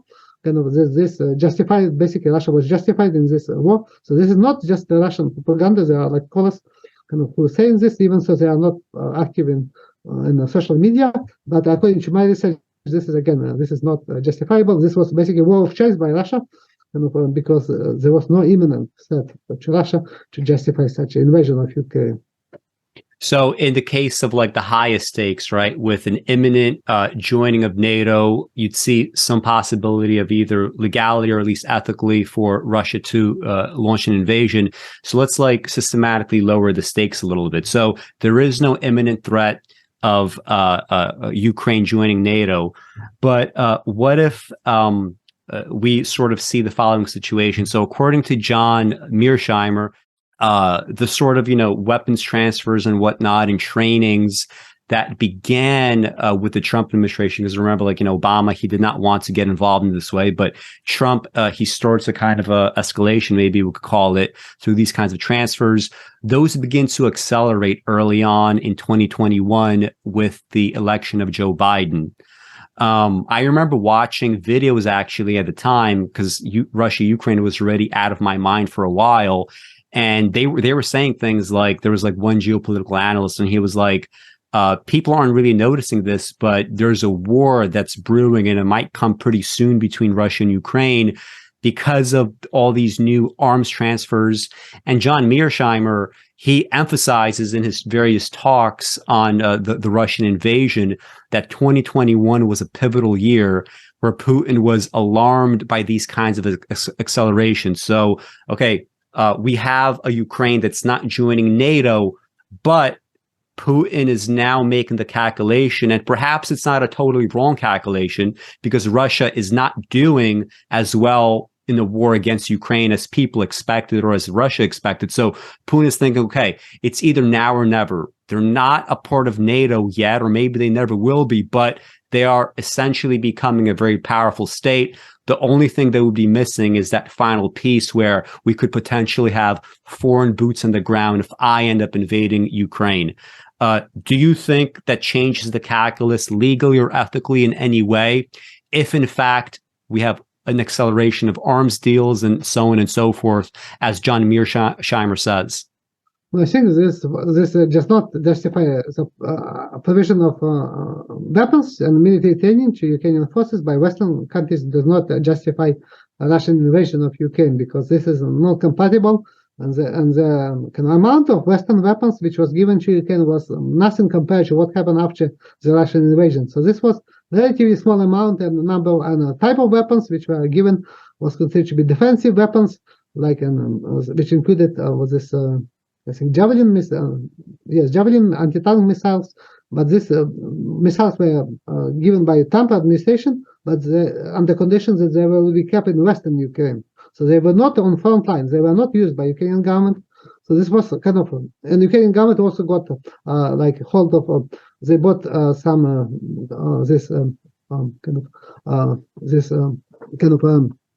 what is called drones from Turkey by Bayraktar, which were also kind of more offensive weapons, but they were also not very large number, and there was also kind of no real any evidence that they plan to use them during offensive. Which was imminent offensive. So in this case, this is not justifiable, and I think I don't see any evidence that there was any kind of real threat from Ukraine.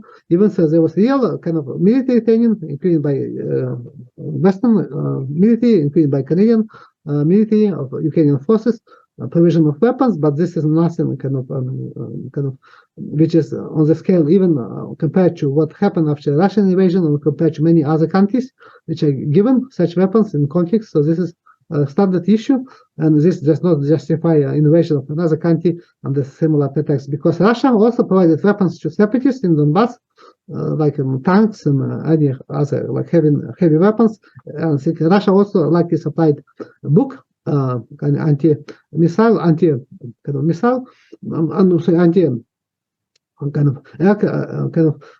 with missile which was used to launch a missile which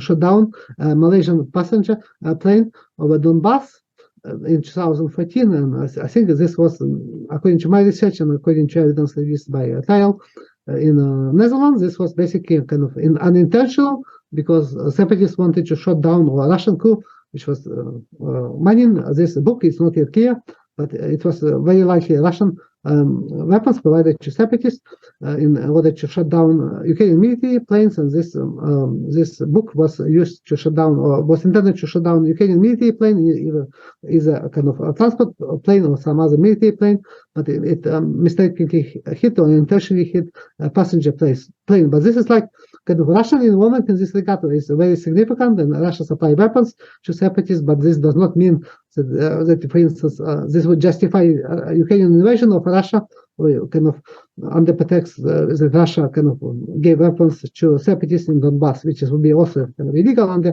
the law. But this is again similar logic and similar criteria would apply to the war, current war and before the war. There was no justification for Russia under international law. But this is a problem with international law, that actually nobody can enforce such law. And countries like even Western countries, like in case of weapons of mass destruction, justification to invade Iraq, this was also kind of falsified. Basically, there was no real evidence of any weapons of mass destruction in Iraq, but this kind of threat was used kind of by U.S. and other Western countries, specifically United Kingdom, to justify invasion of Iraq, which was also a violation of international law. But again, this was done openly because nobody can object to this. Even many countries like France and Germany do not support this, but this was done kind of under false pretext. Again, using the potential set of weapons of mass destruction, even so there was no evidence of any weapons of mass destruction in Iraq. So similar situation can happen with Iran, because Iran nuclear program can be used to justify kind of war with Iran, and similar kind of, for instance, justification was also used in many other conflicts. But this is, again, would be illegal under international law. But the problem with international law that it's voluntary kind of law, because nobody can enforce this law and nobody can be punished under this law. And this is why countries can violate this law, and this often happens. And this is why kind of Russia violated this law, and I think they could not be punished in this regard, because this is kind of, there is no international court, nobody can which force Russian leadership kind of to be punished under this law. Kind of under this violation of this law, which is again, I think is not disputed, kind of by majority of scholars, and but there are a few scholars who agree with this Russian claim that this was preventative war. Even so, I do not agree, based on evidence and based on my research about this war in Donbass and other conflicts which was ongoing. I don't see any such evidence. There was a real kind of set of this kind of this to Russia to justify such an invasion of Ukraine. I think that's an excellent point about international law. I would say, however, that it being a voluntary system, we could definitely imagine another situation in the world if, for instance, imagine in the 90s, after the collapse of the Soviet Union, the West, and specifically America, decides to follow international law, right? Because we violated international law nonstop in the 90s and the 2000s, continue to do so right now. Right. We might have a very kind of different system in place and enforcements if, the main power in the world would behave, only, like violently if there is a true security threat towards it. But OK, so because there's no NATO accession, that's not a sufficient condition for Russia's invasion. The selling of arms and training is also insufficient, even if through hindsight analysis, we could say that perhaps Putin was correct in his assessments of growing Ukrainian power. That is still insufficient because, I agree with you, right? You could use that justification all over the place. You could use that justification for invading Russia because they're supplying, arms to separatists. I think all that is true. The third part, and this is kind of like, I'd say within the last few months, and I saw you retweeting some of this, does Russia have any sort of growing legal or ethical right to launch an invasion if, for instance, the Minsk agreements that everybody agreed to, Ukraine agreed to them, Russia agreed to them, this was brokered by international bodies, and yet we find out recently, right, in the last few months, all this information coming out, all these quotes from politicians involved, that nobody on the Western side ever, in fact, hoped to implement these agreements. It was just simply to buy time for Ukraine to become sufficiently powerful, right, to rebuff any sort of potential Russian advances. Does that create either a legal or an ethical right for Russia to invade Ukraine, especially, I think, in light of the fact that, we could imagine a situation if there's a kind of like, major deal that's brokered between a Palestinian militant group and Israel, and suddenly, it's revealed that Palestinians all along, they never cared to implement it. They were just, getting arms from Iran, and they were just buying time. Nobody in the West would look at these Palestinians and give them any kind of like credibility. They'll say, yeah, okay, Israel, whatever you want to do to these people, finally, if you want to vaporize them. This would be more or less the Western reaction. So based on the fact that the Minsk agreements were essentially a farce from the beginning, does that, given that Russia is, sort of I think maybe had a bit of a more like a good faith effort to adhere to it, does that give any sort of legal or ethical justification for the invasion? No, I think they also would not be could not be used to justify this invasion of Ukraine by Russia, because Minsk agreements in the first place were a result of Russian interventions in Ukraine, military interventions in Ukraine in support of separatists, and this took place in August of 2014, when Russia deployed for the first time covertly, without admitting this, like several battalion groups in Ukraine, and they were able to encircle Ukrainian forces in Ilovaisk, and able to prevent defeat of separatist forces by Ukrainian forces. This is led to first Minsk agreement, which was signed by Ukrainian government, because basically to stop further Russian invasion and intervention in other regions of Ukraine, in particular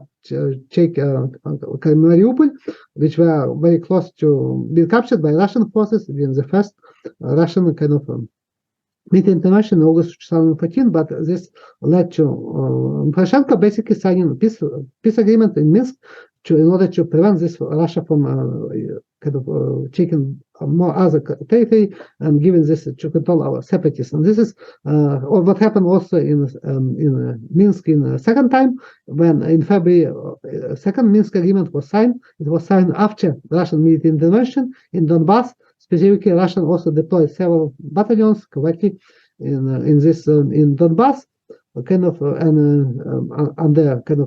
to support separatists, and specifically they were able to encircle and defeat Ukrainian forces in the area of Debaltsevo, and this led to again Poroshenko, in order to prevent further gains by Russia. Poroshenko signed then Minsk agreement in order to stop basic advance of Russian forces. So such agreements basically was political decision, and it was compromise. So as any compromise, this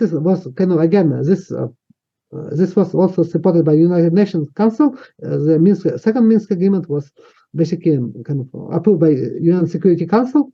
But the problem was that Ukrainian government and Western governments did not want to implement these agreements, because this would mean that Russia would gain control over separatist Donbass, and this is why Russia did not want it initially to annex Donbass, because they wanted to use Donbass to have a say over entire Ukraine, over Ukrainian government, because Donbass was a very powerful electorally as a base for Russian forces, and our involvement in conflict by Russia in Ukraine was giving Russia power to influence entire Ukrainian politics, and basically block Ukrainian membership in NATO by being involved in war in Donbass.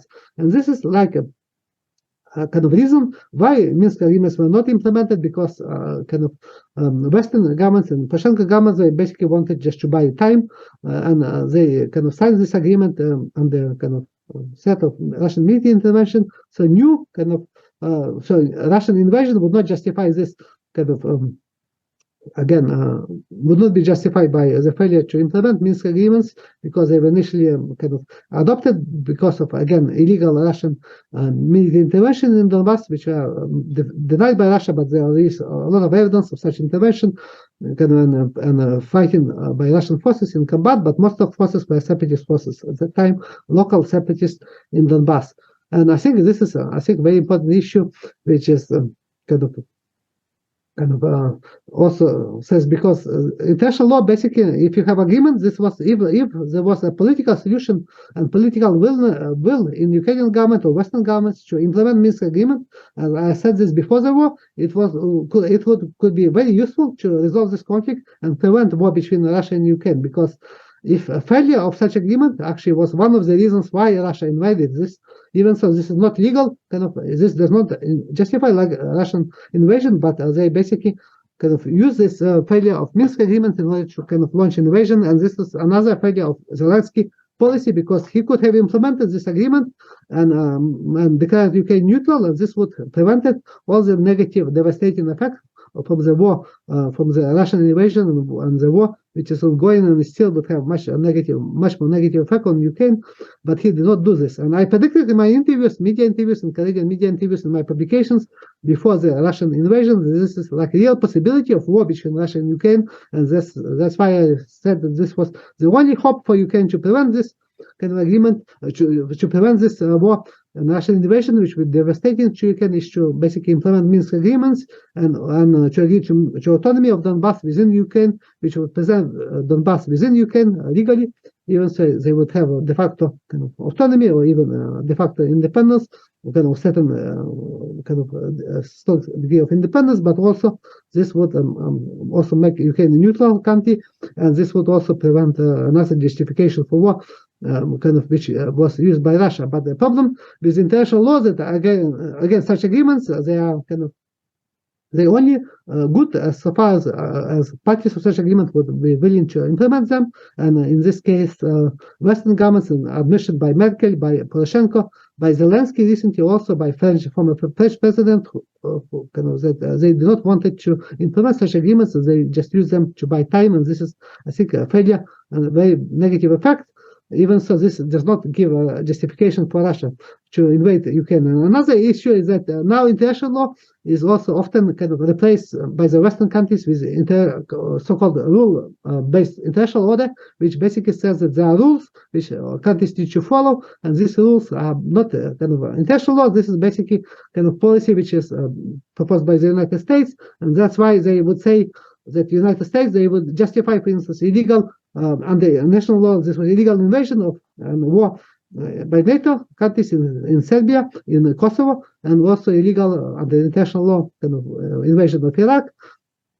But they say this is like just justifiable because of a rule-based international order, and this is, I think, a very dangerous precedent because Russia used kind of NATO invasion war in Kosovo and recognition of independence of Kosovo as one of precedents to one similar kind of invasion of Ukraine, and this is, I think, kind of another failure of a policy which could have prevented this war. But unfortunately now, I think this is kind of now possibility of peaceful resolution is much less likely compared to situation which was a real possibility before the war, and even immediately after Russian invasion, there was such possibility of peaceful deal which could have prevented much more negative effect, a lot of casualties, and a lot of kind of devastation to Ukraine, which is still ongoing and still likely to continue for a long time unless there will be any radical change in this conflict.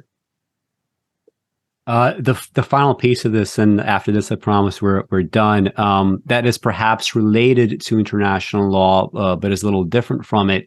So since 1823, we have the Monroe Doctrine, which states that no other nation state can interfere with what happens directly, above us to the north and to the south, right? And this has been in place now for 200 years now, right? And this has like various kinds of permutations. Obviously, America invaded Grenada when there was a Marxist coup, right? We back coups elsewhere. If somebody starts to interfere anywhere close to our borders, we behave essentially like thugs in regards to that. So nobody really attempts it. Like for instance, right? If so what is today? Today's Monday. If tomorrow, Tuesday, there is a successful Russian-backed or Chinese-backed coup in Mexico, I think by Friday, Mexico would cease to be a functional nation state. Given the fact that this is how America conducts its policies, is there any sort of not legal justification, but any kind of ethical justification for Russia to essentially say, look, why don't we have our own variation of this thing called the Monroe Doctrine? We have a Western-backed coup in our borders.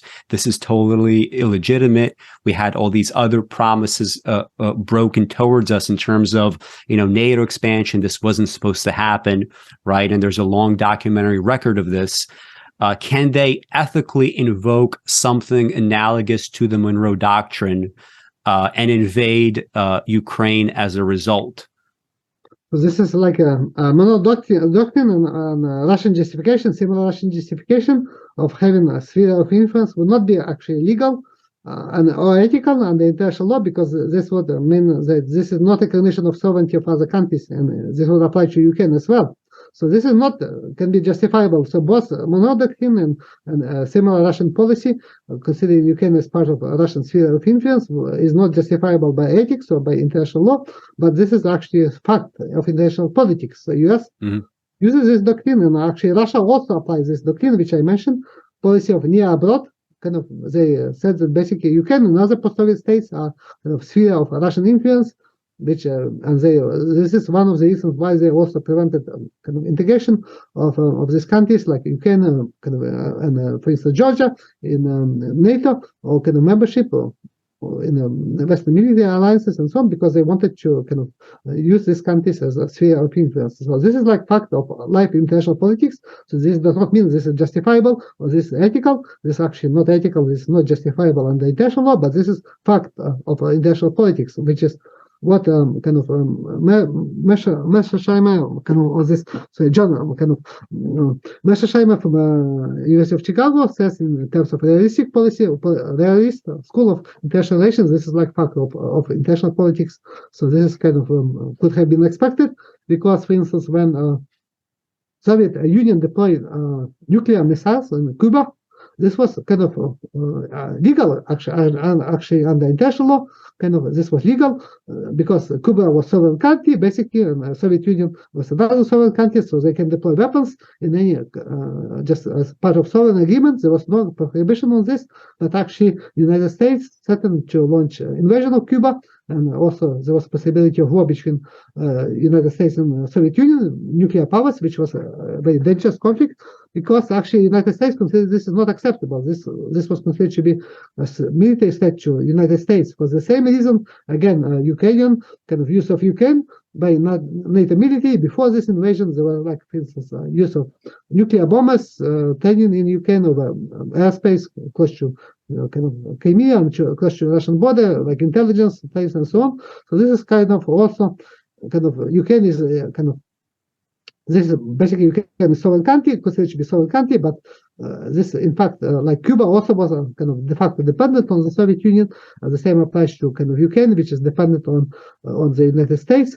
So this is basically kind of deployment of any weapons there creates danger, which can be used by other countries to launch kind of military kind of invasion. But this is obviously does not justify this invasion. But this is again kind of part of international politics, which is kind of could have been easy to see.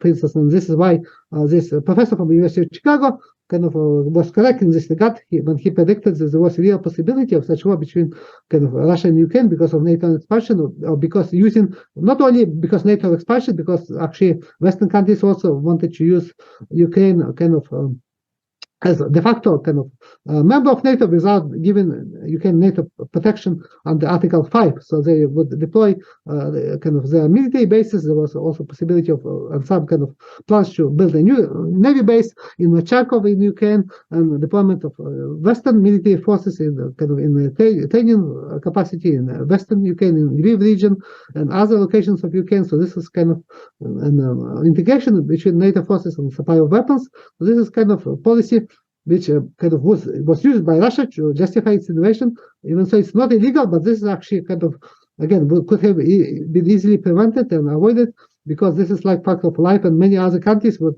act, again, as I mentioned, United States threatened a war kind of with the Soviet Union and Cuba, even so this was kind of legally, this was illegal, but this is actually fact of life. This is why it's necessary to take this into account and not only limit kind of politics to international politics, because a lot of countries can behave, again, in violation of international law, but nobody can stop this. Another example, for instance, kind of policy of China and Taiwan. So Taiwan is legally recognized by international countries, including the United States, as part of China.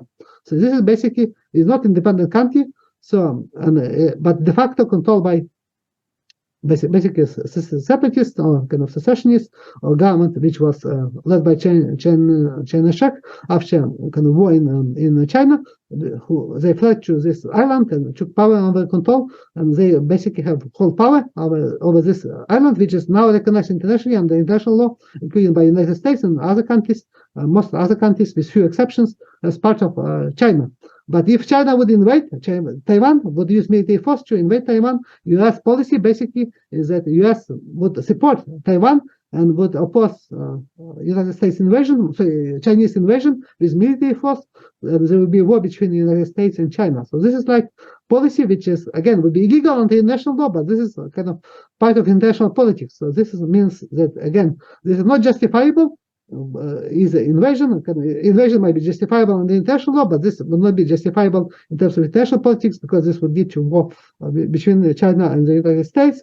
And United States policy in this regard also would be a violation of international law, but this is again fact of politics, because nobody can force the United States to implement this kind of international law, because this is in the interest of the US. So this is why kind of Russian policy and invasion of Ukraine can be studied also not only in terms of international law, but in terms of how international politics works, and when international law often is not implemented, because nobody can force countries to implement such laws, and in particular countries which have power, like military power, like the United States. And in this case, Russia believes that they can also achieve this by military force, and nobody can force Russia basically to abandon this invasion and stop invasion, because Russia can have advantage as military power with nuclear weapons. It can use nuclear weapons in case of any danger, and this is, I think, potential very negative impact, because it can lead ultimately also to war between NATO and Russia, which can be a nuclear war. Even so, this is not very likely, but there is such a danger, which is most significant since Caribbean crisis or Cuban Missile Crisis in the beginning of 1960s, and also because this means that Ukraine has no real possibility of defeating Russia militarily, even with support of Western countries, even with intelligence provided by Western countries, training and advice and planning by Western military commanders and weapons. So Ukraine still has a disadvantage compared to Russia in terms of weapons, even conventional weapons like artillery, tanks, and so on, and a number of military forces, which can Russia still mobilize, much larger number of military force compared to Ukraine. But Russia still has a much significant advantage of nuclear weapons, which can always use in case even if Ukraine is managed to to defeat the Russian forces by using conventional weapons and move them and try to move the war to Crimea or to separatist controlled Donbass, like in the Donetsk region or Luhansk, in regions which were controlled by separatists before the Russian invasion. In such case, Russia always can use instead of nuclear weapons, or even use nuclear weapons as last resort. And this means there is no real possibility of Ukraine defeating Russia.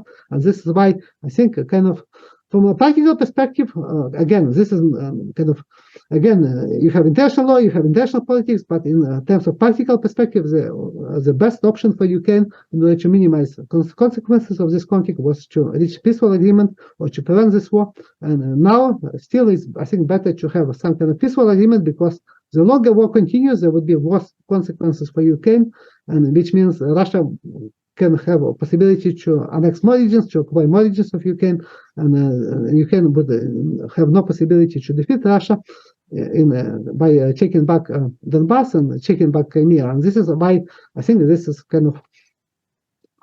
it was very difficult to expect that this policy would be adopted by Zelensky, basically, and by Western countries, because I don't expect that they recognize privately that they will be able to defeat Russia. So if you are not able to defeat Russia militarily, so why to have basically to do this with such tragedy, for such consequences, very negative consequences for Ukraine? Because in the end, the situation for Ukraine would be much worse.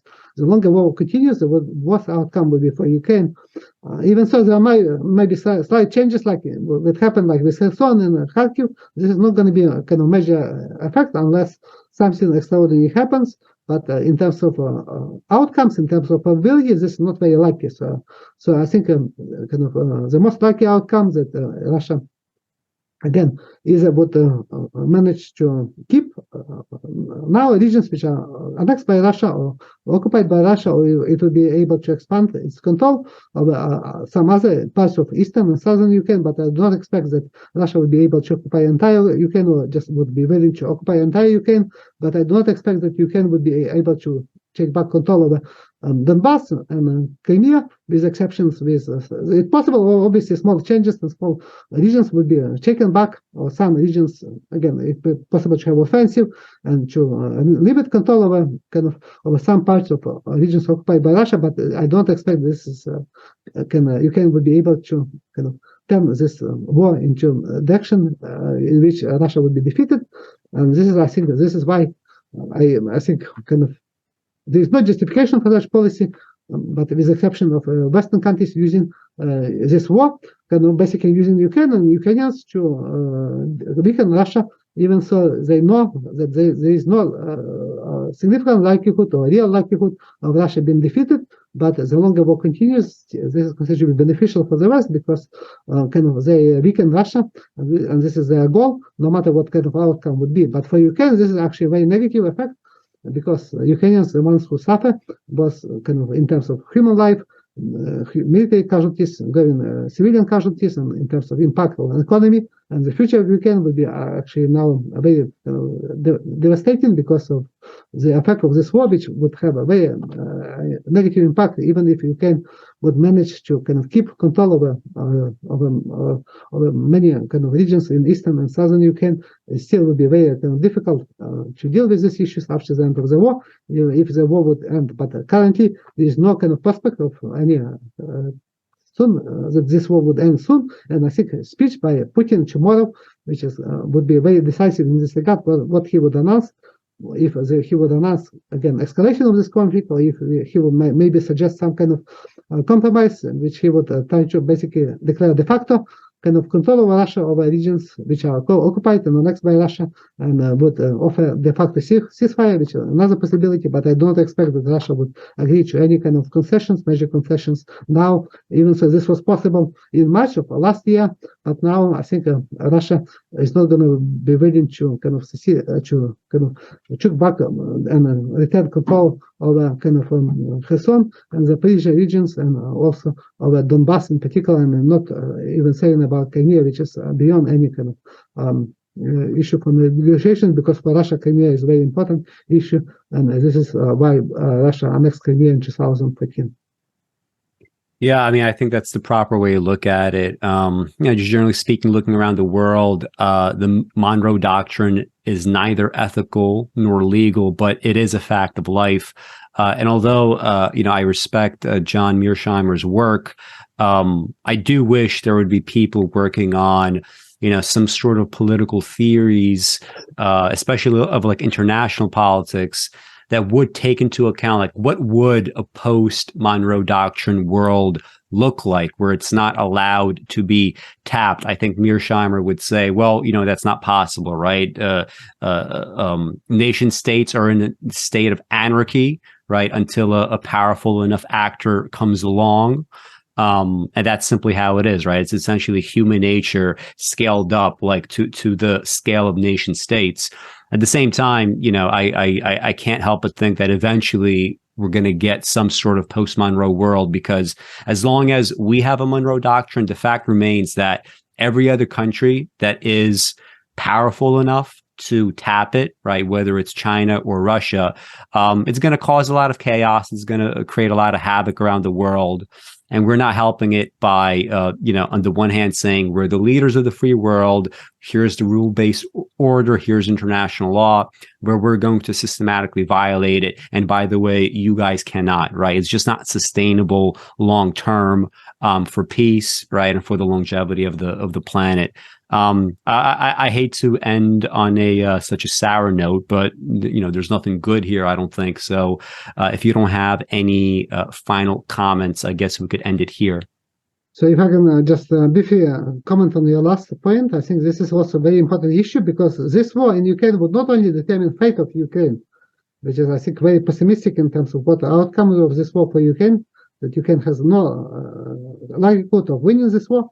And the issue is only what kind of basically defeat it will be able to manage and sustain, and what kind of consequences in a long time would be, which would be, I think, very negative consequences, with kind of only a slight possibility of European Union membership in the future. But again, it might take a long time, and decades and even longer, without any guarantee of Ukraine becoming a member of the European Union. But in terms of international order, this also would determine a world order. And if the United States basically would be able to still to maintain its United States-led international order, and if because if this war would kind of end with a kind of certain victory of Russia, limited victory, which is what is we have right now, or kind of a more significant victory, in which Russia is able to kind of impose peace agreement on its terms to Ukraine and occupy and annex other parts of eastern and southern Ukraine. In such case, this would be considered to be a defeat not only to Ukraine but also to West and NATO countries, including the United States, because they were not able to defeat Russia, and this is why stakes are so high, because outcome of this war would either undermine power of Russia, which is I don't think kind of would be likely in terms of control over Ukraine, but if Russia would not win, so this war, this means that they would lose a lot of power and influence, and for this reason, for Russia, this is very important. This is like an existential war, existential conflict, which is determines future of Russia, and this is why they would give as much forces and as much effort to kind of win this war, and on their terms, even kind of partially, to achieve partial victory. And for Western countries, this is also very important in terms of outcome, because the outcome of this war would determine if the United States would be able to maintain US-led international order, which also applies to other countries. For instance, a lot of countries outside of the West either become neutral to this conflict, or even some cases, some of them supported Russia, like countries like North Korea, Venezuela, and Syria and so on supported Russia and Iran, but many major countries like China, India, and Brazil and South Africa, they become neutral, and de facto leading into even supporting Russia, or kind of in terms of economic support or trade and so on, without providing military weapons. So in this case, if Russia would be able to kind of successfully achieve their goals and achieve a limited or kind of more significant victory in Ukraine, this would mean that influence of the US would decline, and this would also apply not only to countries like Ukraine or countries in the region, or maybe even to China, but also would apply to countries in Latin America, and Brazil and other countries might be more willing to continue and pursue independent policy, and then United States might not be able to implement this Monroe Doctrine because of limited influence, because maybe China would be able to expand its influence instead of United States. This is why stake of this war is very crucial, and it's not only limited to Ukraine, but also limited also not limited to countries like Russia and other countries close to Ukraine, like Poland, but they also involve countries which are not involved in conflict directly or indirectly in proxy war, specifically countries in Latin America and countries in the South, like Africa and Asia. Yeah, I agree. The stakes is what makes all of this particularly frightening. I was myself getting, optimistic about a peace plan like April or whatever last year, when we started hearing those stories before that was essentially put down. It's not just the stakes in reality, right? Mearsheimer would argue it's also the perceived stakes, right? Which is ultimately what matters, right? It doesn't matter that Iraq was not actually a threat to us. There's perceived stakes, right? There's perceived legitimacy. Thank you, Professor, for doing this. I hope this was very informative for everybody. I hope you got to answer some types of questions that you didn't get a chance to answer before in your other interviews. And maybe we could do something like this in the future as well. Thank you, everyone, for watching, and we'll see you again soon. Yes, thank you for the interview. This was, again, a very good questions and interview, and I think I enjoyed my interview, and hopefully I answered your questions. Thank you. Yeah, near the end, I had all these fastballs, but I think you answered those legal questions to my satisfaction. So you definitely mentioned some things that I haven't thought about before. So thank you for doing this, and thank you for sticking out over 3 hours. This was a marathon, but it was a fun one. Okay, thank you. And I teach my courses like 3-hour courses, so for me this is just normal yeah. path. And I sometimes get in front of a camera and I literally speak for 4 hours straight just by myself. So I'm glad that we were able to find some commonality there. Thank you and have a good night. Okay, thank you. You too. Thank you.